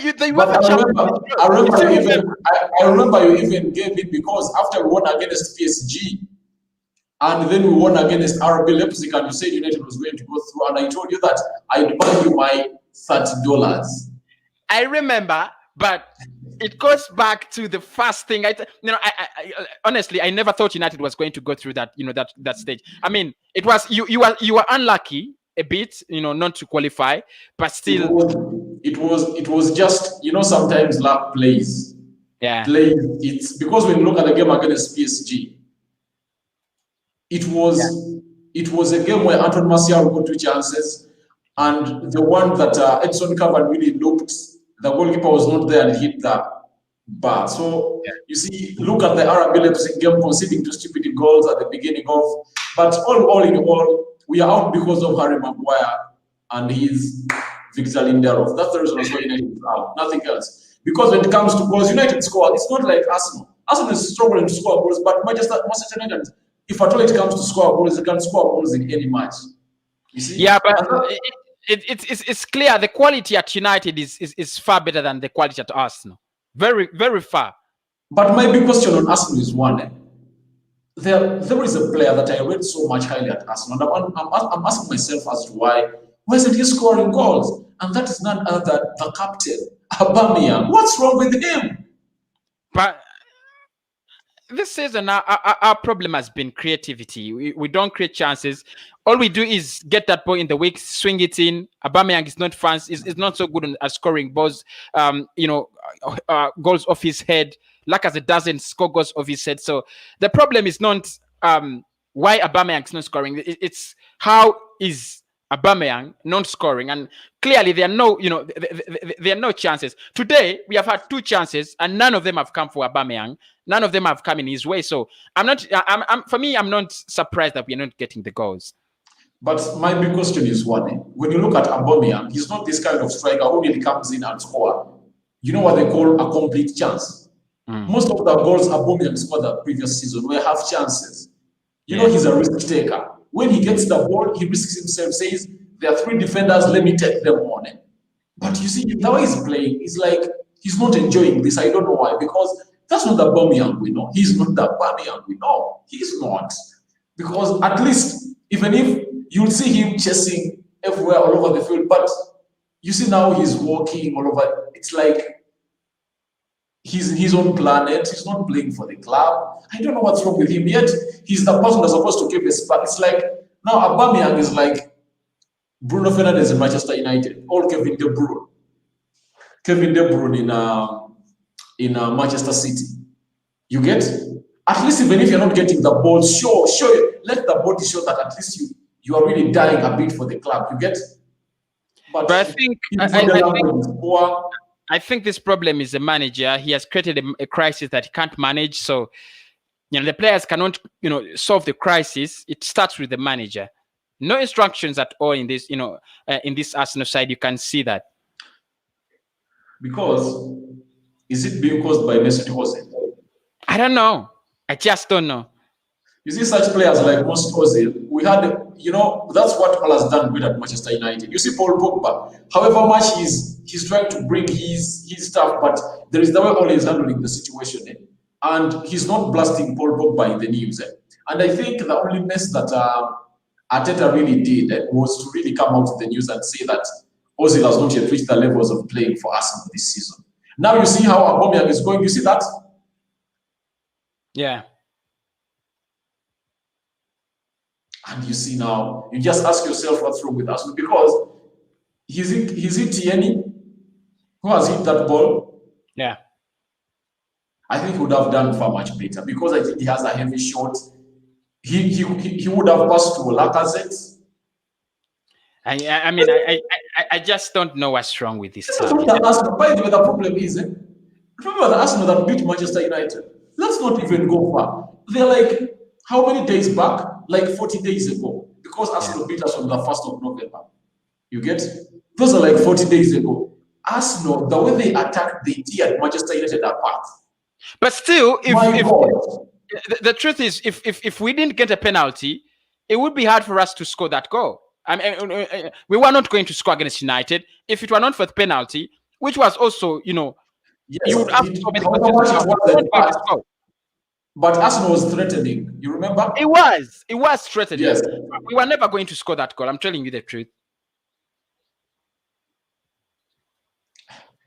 I'm just watching this game, and I watched the last 10 minutes of the first half, and I'm trying to. And Burnley is a tricky team. It has those long forwards. There is no way they do long balls, and they can score abrupt goals, stupid goals that don't even. Yeah, that's their plan. That's their plan. They want Arsenal to play and forget all about their strikers. Then they get you off guard, score one, close it. It's 1-0. I think it's gonna be a draw. There is, it's a draw. There is a draw written over it. I think it's going to be a win. Arsenal is going to come back, and Arsenal is going to get a win today. I think they're going to get a win. Although I don't really like Arsenal, but I think they're going to get a win. They are winning this one. I know, because you see, the good thing with Arsenal is one. No, this season there isn't anything good with Arsenal. This season, nothing good is there is nothing good with Arsenal. Nothing. I know there is nothing good with Arsenal, but such games against Burnley, I know they are going to struggle, but they are really going to hit it.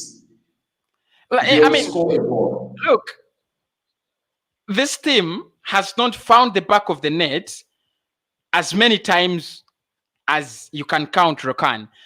We have played 11 games. This is game number 12, 51 minutes. We have scored 10 goals, right? And how many have you considered? I don't know. It's like everybody, I'm telling you, it's like everybody just doesn't know how to score for Arsenal. Everybody just doesn't know how to score. That is it. And that is really horrible, because you have one of the best strikers in the world. Get me? In the names of Aubameyang. Aubameyang has had a free header in the second half. Lacazette has had 2 chances. Tierney has had a free shot, and Saka has also had a chance in the second half. Those are 5 clinical chances. None of them is close to getting in. None of them. And guys, when I look in the Premier League, Arsenal stats are worrying, because the only goals I'm seeing, they only score goals in Europa League. So you never scored a goal against Aston Villa. You drew against Leeds. You lost against Wolves 2-1. No goal against Leicester City. No goal against Spurs.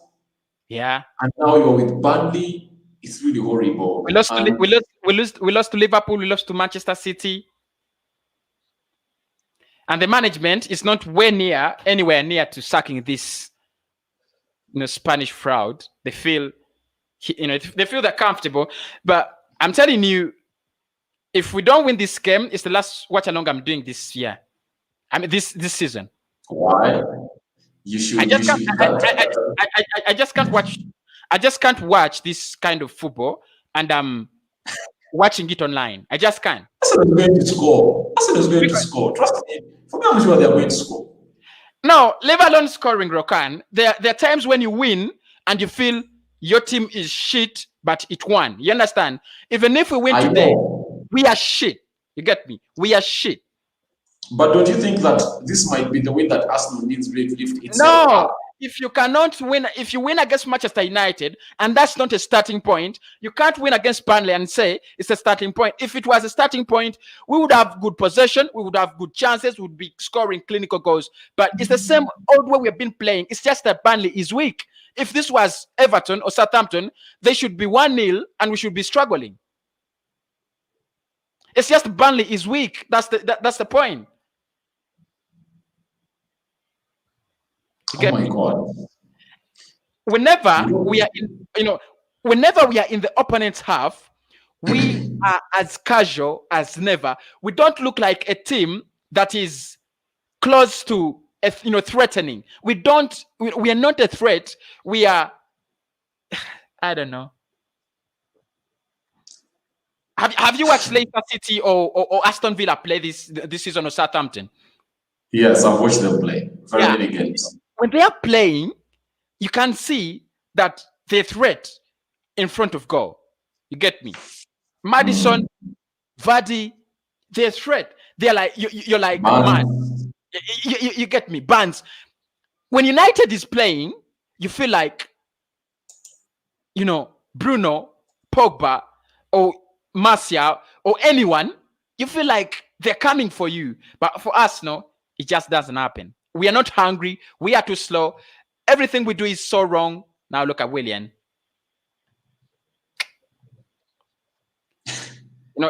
This is so frustrating. At times I feel so fed up. I'm telling you the truth. As a matter of fact, at times I feel so fed up and I just want to, cut off my live. By the way, most of my live streams, I cut them off at halftime. That's how pissed you are. I'm telling you, as a matter of fact, I just cut them off at halftime. Now look at Xhaka fighting in here. Yeah, and you're saying, I ask myself, Granit Xhaka is fighting, but what have you done as a player before you think of fighting? And the bad thing with Xhaka is he's a person who we know that he has got a heavy foot. And there are moments when you really need, remember the game that United lost against RB Leipzig? Yeah. United to get goals, they tried all ways. Goals failed to go through. What Bruno started to do, he started to shoot from a distance. Yeah. From a distance. Now, every time Bruno got the ball, only the defenders really thought that maybe he's going to shoot or what. And Bruno started releasing players. That's how United got the 2 goals. You get? Through shooting, because the second one was through a corner, and they've gone for a VAR check. Granit Xhaka is just, he's finished, but we can't, we don't have any other alternative. He's finished. He's totally finished. He has held him by the neck. And if he gets a red card, it's You're going stopping the stream. I'm telling you. I'm telling you, if he gets a red card, I'm just cutting off this stream. The referee's back. Let's see what he's going to do. He calls him. It's a red card. Red card. He has been red carded. And look at Arteta. But you see, this is Mikel Arteta's fault. No, you see, there is no other person's fault. This is Mikel Arteta's fault. One of the worst players at Arsenal is Bellerin and Granit Xhaka. Why do you give them football every match day in, match day out? You have Mohamed El Neni and Ainsley Maitland-Niles. They've been playing so well in the Europa League. Man is still choosing Xhaka for no reason. I'm telling you, if this club was in the hands of Roman Abramovich, Arteta would be behind bars. No, they would have already sacked him, because even the run that you see, it shows you the difference between the teams in the Premier League. Even the previous season, when United had really a bad run, it never reached this run that Arsenal is having. You get? United only lost to Burnley, I think, and Liverpool. I think he got 1 draw and lost 2 consecutive games, and they gave him 3 games. And those games were Tottenham Hotspur, Manchester City. I think there are three teams, and Chelsea, and he managed to get wins in those 3 games. So, but if at all Arteta has not yet gotten anything that is threatening his job, because mere losing to RB Leipzig, not going through the Champions League to the second round, they told him, that United gets back to Pochettino. You get? but nothing. I've not seen a serious news blog really bring out a story that Arteta's job is on the line. You get? Fabrizio Romano confirmed the other day that Romano is not going to be sacked even if Arsenal go bottom of the league. He confirmed it. So Arteta is not under pressure. I'm telling you this for a fact. Arteta is not under pressure. Arsenal is not putting any pressure on Mikel Arteta. Not any pressure. I'm telling you. But you know, Kosi, remember, I think that's how the Arsenal board does its stuff. Remember when they sacked this other man of PSG, Unai Emery. Yeah, Unai Emery. Even news was like that. They're not going to sack him. They're not going to sack him. But if at all Arteta continues this run, because do you know that Patrick Vieira was sacked? Rokan, what are you saying if he continues? This team is going down to, we are already in relegation. And what do you mean if he continues? Now he has pulled off Lacazette. He has brought Dani Ceballos. Ceballos is one other player who does absolutely nothing on the pitch for 11 games. Again, he's the same player he's choosing. I think, because what I'm trying to say is, because Arsenal is playing Southampton next, you get? Yeah. Arsenal is playing Southampton, Everton, Man City in the EFL Cup, then Chelsea on 26th December, and Brighton. I remember Brighton when they are there, feel it's something bad. You know how Brighton acts when they are there at their home ground. So if Arteta continues the next two games, if at all he loses those two games, he's not surviving. Trust me, they're going to sack him. They'll sack him. Trust me, they'll sack him. They're going to sack him because they've given him enough time. By the way, they even got him the signings he wanted before even the league started, isn't it? Yeah. He had enough time to put his team together. You get? Because we at Manchester United were really complaining that Ole Gunnar Solskjaer was not given the signings in time. You get? Every match they came in, but they never came in time. You get? So if he continue, if he loses this game, he loses the game of Southampton and the game of Everton, Kosi, he won't be on the job. By Christmas, after Christmas, 26th, because he's having terrible fixtures, but does not lift himself up, they're going to sack him. Patrick Vieira was sacked, and you know that news is going to start coming out after this game that Arsenal is in talk with Patrick Vieira. Look, the Allegri saga is there. I mean, but Arsenal, you can see a manager on pressure on the touchline. You can see managers on pressure. You can see. I've seen managers on pressure. Solskjaer, when he's on pressure, and I told people, I think he's gonna win or get a point against City because he lost against Leipzig, and everybody's against him, and that's what happened. But for Mikel Arteta, he is not under pressure. I mean, I just don't know. I mean, I don't know. He is. Trust me, Kosi. The board will do its job. You wait. If Arsenal loses this game, and Arsenal loses, because if he loses this game, unless he really unless a miracle really surpasses, and he wins against Southampton and Everton. But if he does not win against those two games, and those teams are harsh, you know how they play Southampton and Everton. You know how good they are. You get? So if that does not happen to Arteta is going to be sacked. Let me check. And when will that be? I think in the next, let me check the fixture in here. I'm just checking the fixture in here. Arsenal is playing Everton, Southampton on Wednesday, and on the 19th, that's going to be Saturday, they are playing Everton. Because if he does not really perform, like, if he doesn't really do the needful, by 26th this month, Arteta won't be having his job. But for me, I'm telling you, Rokan, I'm not any longer. I'm not any more patient with this manager. I don't know what you're going to do because when you look at the standings, when you look at the Premier League table, it really looks bad for Arsenal. You get?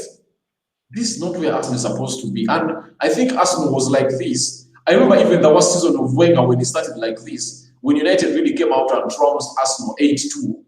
Arsenal really responded in the next 3-4 games. We finished that. We finished that, and we had the top scorer in that season, Robin van Persie. Yes. So what I'm thinking is, if this is happening to Arsenal is in the 14th position. Has played 12 games. He's having 14 points, and the only situation they're having, they would have even been more down, but because they really gathered some wins at the beginning of the season. I think that's where they are, but this is not saving you because actually, Rokan, we are not down because the relegation battled teams are too bad this season. If Sheffield was the same Sheffield last season, and if they were even Burnley, even Burnley, Brighton, exactly. So Arsenal would have been at the bottom of the table. So we are where we are because those team. I mean, will he do the thing he did against Leeds? Because against Leeds, Arsenal got a red card and they really managed to perverse through. It wasn't a win. It was a 0-0. Yeah, I mean we can do that because even without the ball, we are still even without with 10 men, we are still having the ball. I mean you can try, but if we concede, we are not coming back. Facts are facts. That's a worrying state of Arsenal. I've just seen a story in here on Arteta that the fans, Arsenal is so much driven by the fans. It's not like Manchester United. The fans of Arsenal can really threaten the board. For the teams I've seen, the fans of Arsenal are respected by the board, by the way. Especially when it comes to, leave alone on selling the shares and getting a solid, like a solo owner of the team, you get? But when they really make a call in the coach, in most cases that coach does not survive. Remember almost those days when, do you know that sometimes they talked of sacking Arsene Wenger until he pulled up his socks and really tried to see that Arsenal at least be in the top 4 almost each and every season. You get? I mean, I think we have had a shift in audience and a shift in I'm telling you, we have had a shift in fans. Today's Arsenal fans, I think they are so different from fans we had 10 years ago. I think they are different. And I think not having the fans on the pitch has also led to Arteta's not being sacked or threatened. Because you see those fans when they are at the pitch, there is the way they boo the coach each and every time. Like if at all this run was happening with the fans with the pitch, you would have had the fans really booing the manager. Really. They would have been booing him. So to me, I think Arteta is really having a worst test of his job. And I don't know whether he's really going to make an overturn. I doubt, because what can help him is not himself, are the players. And I don't think the players are really ready to do that for the coach. That's my big worry, because Aubameyang gets that chance. Is he going to bag it in? And I've not had an Arsenal win ever since I started doing watch-alongs on this channel. Ever since you got down the exams. When did we last win? I didn't do the Manchester United watch-along. You did it. Was it a match reaction? Because I remember you came on my channel. It was a match reaction. Oh, man. I didn't do a watch-along. I'm wondering how the world can really sit back, because look at Ole. He just got a loss against Tottenham Hotspur, and they say they are going to sack him. They are going to sack him. They are going to sack him. They are going to sack him. You get? News was all over, but I've not yet had a sounding warning from a sounding tabloid that Arteta is going to be knifed. And the truth is, he is not going to be sacked. That's the truth. For me, I think he will be sacked, because a team like Arsenal cannot really have such a run and they don't sack this manager. If he loses against Southampton and Everton, and he remains on that job, I'll really start questioning. You know what? The board of Arsenal. I want Burnley to win this game. Such Because that they can give him the flag. No, because if we win, we are going to it's going to be a consolation. It's going to be a consolation. Let us lose this game. Yeah, let us lose this game, and then we lose against Southampton, and then we lose against Everton, we lose against Chelsea, and if the board decides to keep him, then it's their decision. And Bellerin has been yellow carded 20 minutes to play into this game. So, and the way he really, Arsenal is a man down, and you expect his side really to be attacked a lot. So, you look, but what do you think is the biggest problem of Arsenal? If however much of this thing is happening at Manchester United too. People are really coming out and saying that, Ole. I told people there is no way. If Ole Gunnar Solskjaer really comes up and fields a team, like in the game against RB Leipzig that United lost 3-2, is Ole Gunnar Solskjaer the manager who told Aaron Wan-Bissaka, Harry Maguire, not really to come out, and Victor Lindelof to cover that space that Angelino used to score as the first goal? And you wonder how the defense really had to communicate. And Arsenal player, is it El Nini is down? I just don't care whoever goes down, even if the whole pitch goes down. So, but don't you think there are some players that are really not playing up for the manager to steal the job? Because players are used to that, they can do it. But the question is, who is playing football at Arsenal? That's the question. Who is playing football at Arsenal? I think the best player at Arsenal I've seen this season is Saka. Is it Saka? Yeah. I think he's the best player at Arsenal. Oh my God. Is it going to be another red card for us? The way VAR brings its stuff. Looks like Erinini really.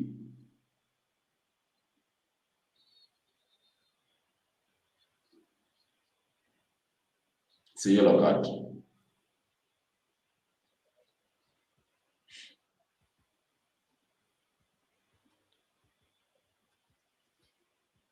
Do you think Arsenal can be relegated? I don't think it can't. It can't be relegated because I know if at all Arteta continues with this run, goal, Arsenal has conceded. Arsenal has conceded a goal. Brushed it in the back of the net. It was coming. So that's your happiness. And now, if at all, because I know it's very hard for Arsenal really to come back, is it an own goal by Aubameyang? What?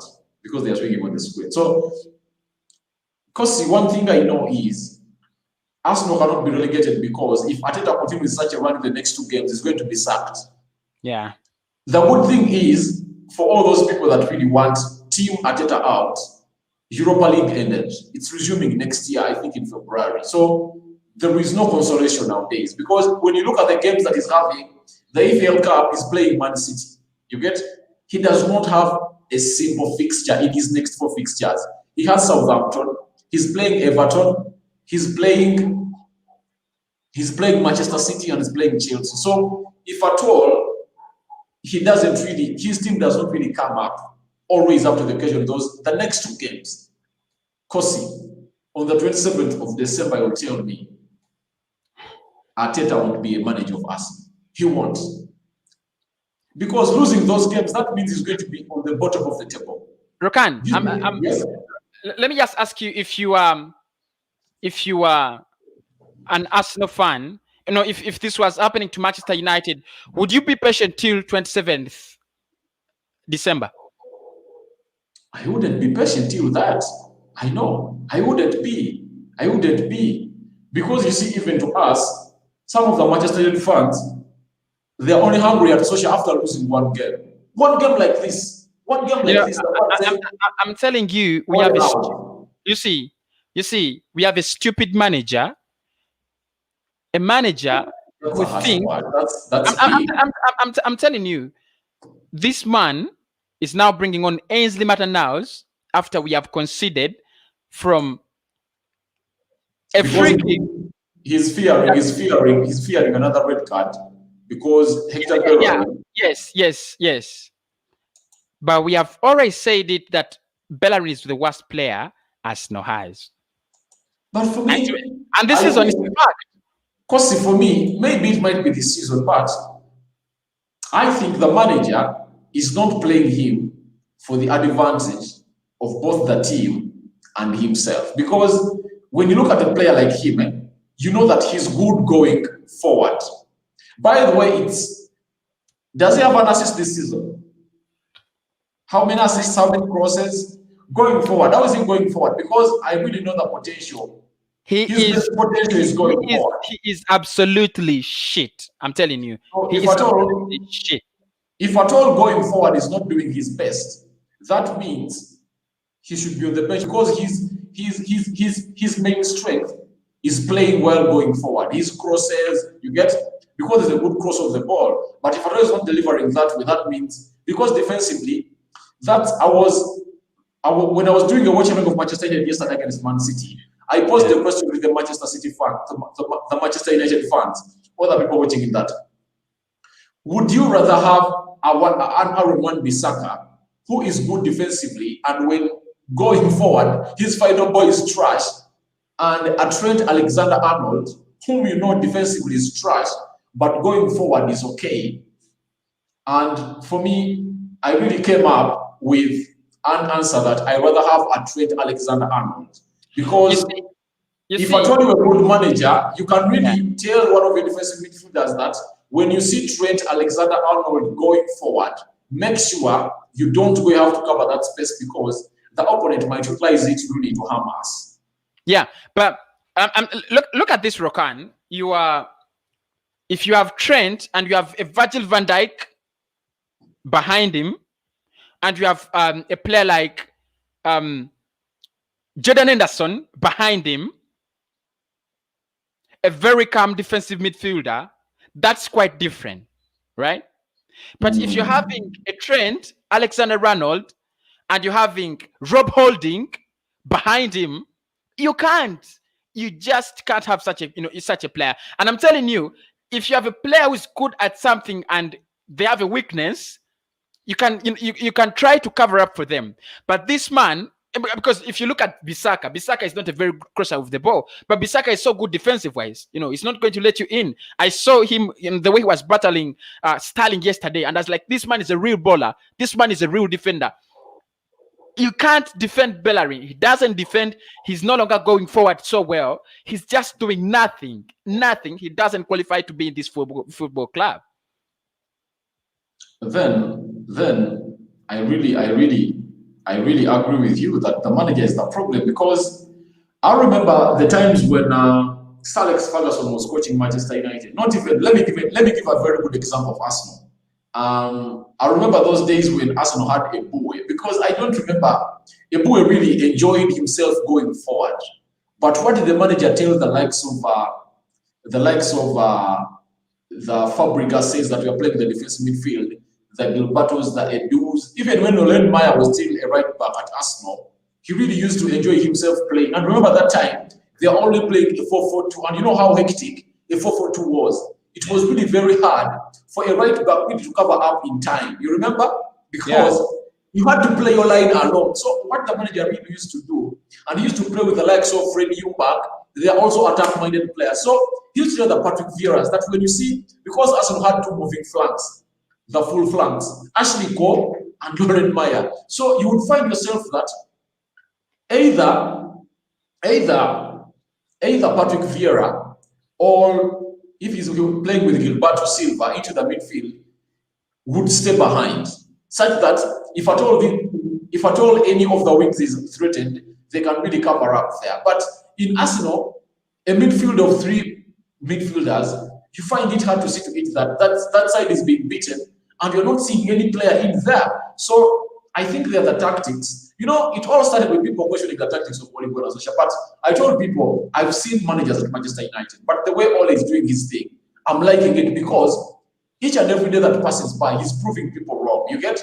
Now, Arteta really came on a high. He completed the season, and Arsenal players, Arsenal fans really had high hopes in him. And now, guess what is happening? He's letting himself down because he had all the confidence from the fans. But his tactics are really ruining his team because this is the time, as you say, that he's supposed to bring in young players because they really die for the team. They respect the shadow of Arsenal. Exactly. Let them come and play the ball. If Mesut Ozil is the problem for you, bring him on the pitch because he's a different player that you are having. You are not having these other players like the Ceballos because Mesut Ozil a very big difference at Manchester United, at Arsenal. You get? You have to believe it. And these are things that he should really come. If he serves his job, Mesut Ozil might be one of those players because I think Aubameyang needs to be released by Mesut Ozil most of the times. Even the Lacazettes, because have you seen that these people are colliding? I've seen very many games where Aubameyang is colliding with the Lacazette because they find themselves in the same position and no one is giving them the ball. You get? So Arteta, I think, is the big problem in himself. Look, I've already said, if you have a player who cannot do basics like Bellerin, came out of the team. But if you have a manager who cannot select a squad and pick the best players in every position, then he is, I mean, he's not a manager. He's not even a coach. I don't know what I should call him. Because it all starts with the manager. You get? It all starts with the manager. How do you command your team? You get? Yeah. Because you have a player like Gabriel. You get? He's comfortable on the ball. He can add a lot to the attacking side of Arsenal. You get? Yeah. Then I saw you do a video of Martinelli that he's back. You get? He's coming back, but I don't think he's fully fit. Time has come to really bench these players. Because I'm looking at you're putting off Lacazette and you're bringing on Ceballos, and I'm asking, what are the statistics that are backing Ceballos to come on every game? They're not there because they're not there. His role is release the forwards, but he does not do it. And you have one player, it's Gabriel Magalhaes, trying to do almost everything for this football club. Almost everything. Now, I mean, he's bringing on Edin Ketia. Edin Ketia has come on for Willian. Yes. Now, your problem is to break down Burnley, and you're bringing on a striker for Willian. You want to break them down. Even this, you started with two strikers. They cannot score because they cannot find the balls. You bring on another striker. One thing I think, it's like he's saying, we have had the chances, but we need someone to finish them off. There is no chance Arsenal has had. I'm telling you. Now, one thing I'm thinking is there is what we call taking a brave decision by a coach. What's the brave decision the coach is supposed to do? Because his days are numbered at the club. Bench the captain. Bench the captain because, you see, certain things are not happening at Arsenal maybe because players think Aubameyang should lift them up, but he's afraid to lift the players up. What you should do, get him off, bench him, you get? Yeah. Start the likes of the Nketiahs, give them the chance to prove themselves. Because I remember there is a player known as, do you remember, he was Ali or Ali Deli. Remember that player, the French player that played in Arsenal during the regime of Thierry Henry's back camp. Yeah. Each and every time that Thierry Henry's were down, what the coach used to do, bench the Thierry's, bring in these young players. Yeah. You get? And these young players could really perform on them because before the coach puts them on the pitch, tells them, I'm giving you a chance to prove to me that you can really play for Arsenal. This is your only match that you're having to prove me. So they come out and give out their best. And you find themselves doing the best and Arsenal wins. You get and score a goal. So as the player in the names of Thierry, who's on the bench will ask himself, "Am I safe?" You get. So I think some big players at Arsenal need to be benched. You get, because I think that should be done, and that's the only way he's going to save his job. Because some players are just comfortable. Like Ole, what saved Ole last season, I think, was the injury that Paul Pogba got. Because I never thought no coach would really think that Paul Pogba could be benched at Manchester United. Yeah. Now it was like a blessing in disguise. Pogba gets injured, and guess who gets a chance? Freddie. Yeah, and he's doing so well. Yes, and now the coach knows that. I'm telling you, Fred has become one of the best Yes. midfielders. Right. So those are things that still need to happen at Manchester United, and no, those are things that still happen to Arsenal. However much people don't want their players to get injured, they will feel like it's I'm a prophet of doom. But players like Aubameyang need to get like an injury of 2 weeks to be off the team. You get? I'm telling you. And they bring in other players, because when you bring in that Nketiah has a lot more of his future than Aubameyang. Aubameyang is okay with the salary he's getting. You get? You can't tell me that Aubameyang is like Van Persie, because if I thought it was like Van Persie, he would have done what Van Persie did. You saw what Van Persie said, that I wanted trophies, and the board was telling me that our team is healthy, blah, blah, blah. And in the plan of Arsenal, there was not winning the Premier League. And he said he left for Manchester United because of that. Now, Aubameyang shows you that he's not all about winning the trophy. For him, he's okay, because he was given the salary that he wants. Does he have 350 a week? Yeah. Yes. So him earning that leaves him in a very comfortable position. You get? So I think he needs to put up players who will have the anger to really come on and win and make statements. Like you see Saka, that's why I'm telling you that Saka, to me, is the best Arsenal player this season. I'm saying. I mean, he is. I mean, there's no doubt about that. There's no doubt about that. You know, he's trying everything he can. He has been our best player since last season. No doubt. Yes. There's no doubt about that. And Arsenal, by the way, Arsenal and Manchester United have very many things in common.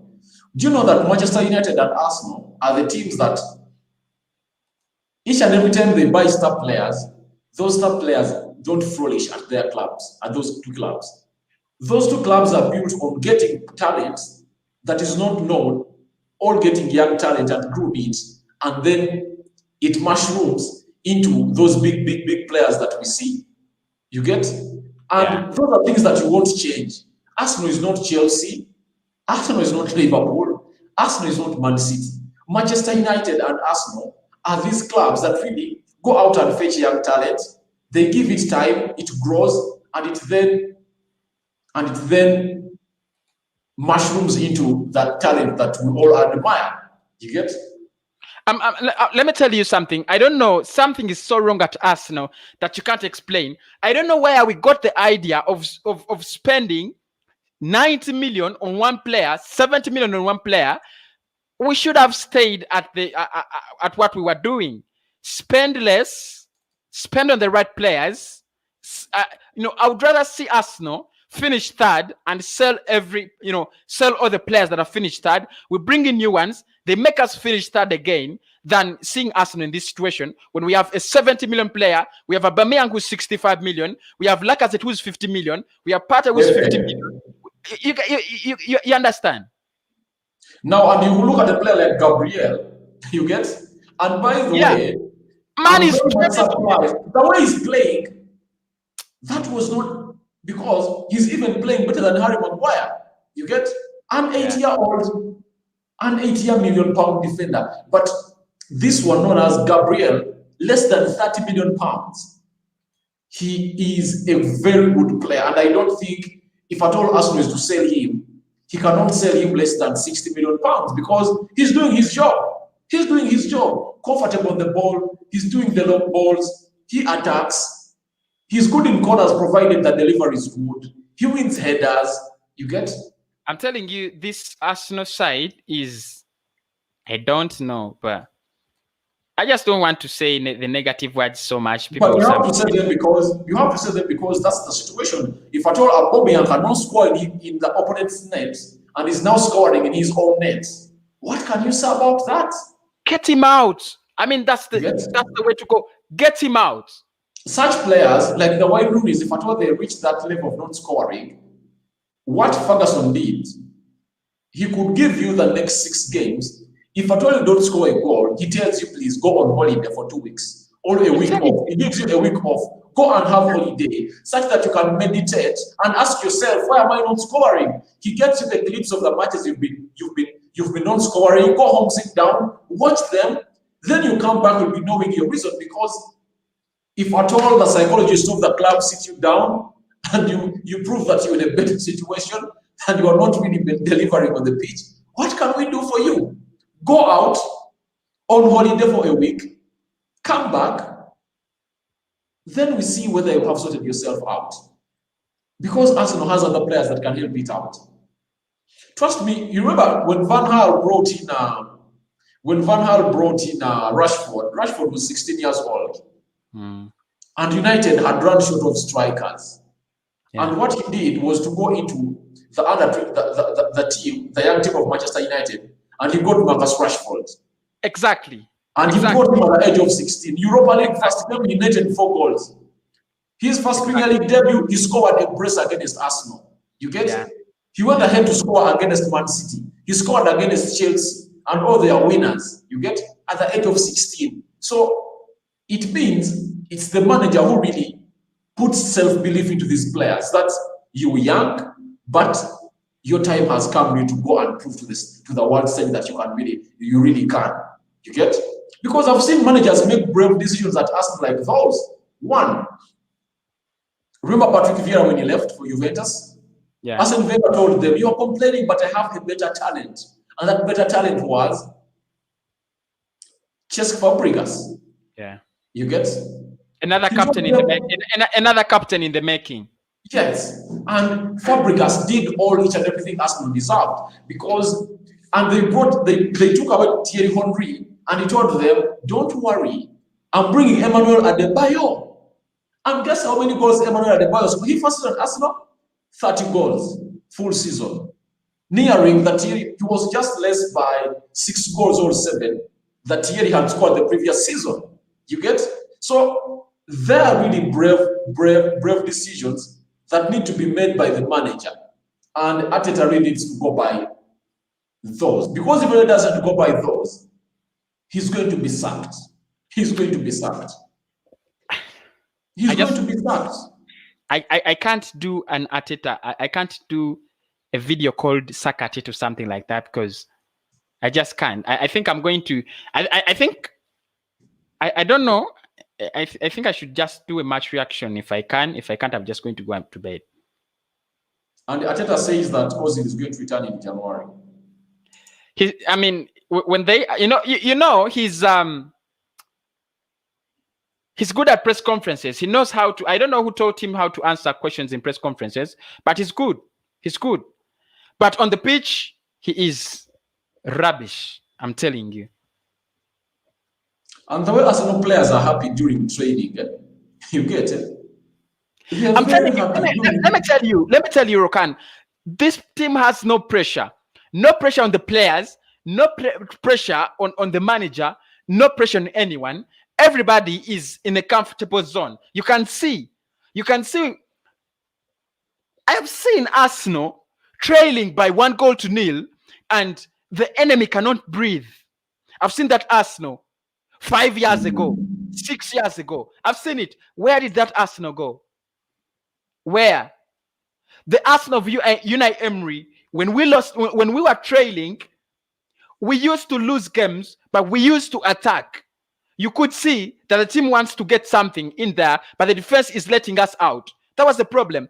I think every one of us wanted Unai Emery out, but the real answer was, don't get Unai Emery out, get him defenders. That was his problem.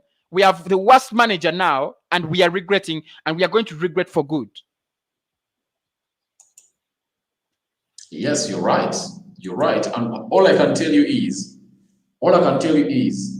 I'm really waiting to see what Arteta is going to say. Because if at all your team cannot score goals, you see, there is a difference of a team not scoring goals and losing. And there is a difference of a team scoring goals and losing, because you know that my team can score. You're confident that my team can score. But can I really defend? I only have to improve on my defense. But there is nothing Arsenal is doing best. It's not defending well.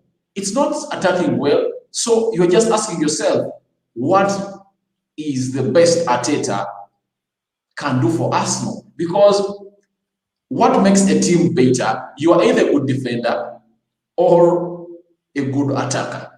I'm telling you, if we sacked Unai Emery at this time when he had better results, this Spanish fraud should be out by now. And that's why I don't believe when people say we should wait until 27th against Chelsea. Why are you waiting against Chelsea? Why? For me, I'm only thinking the next 2 games are going to decide the fate of Arteta.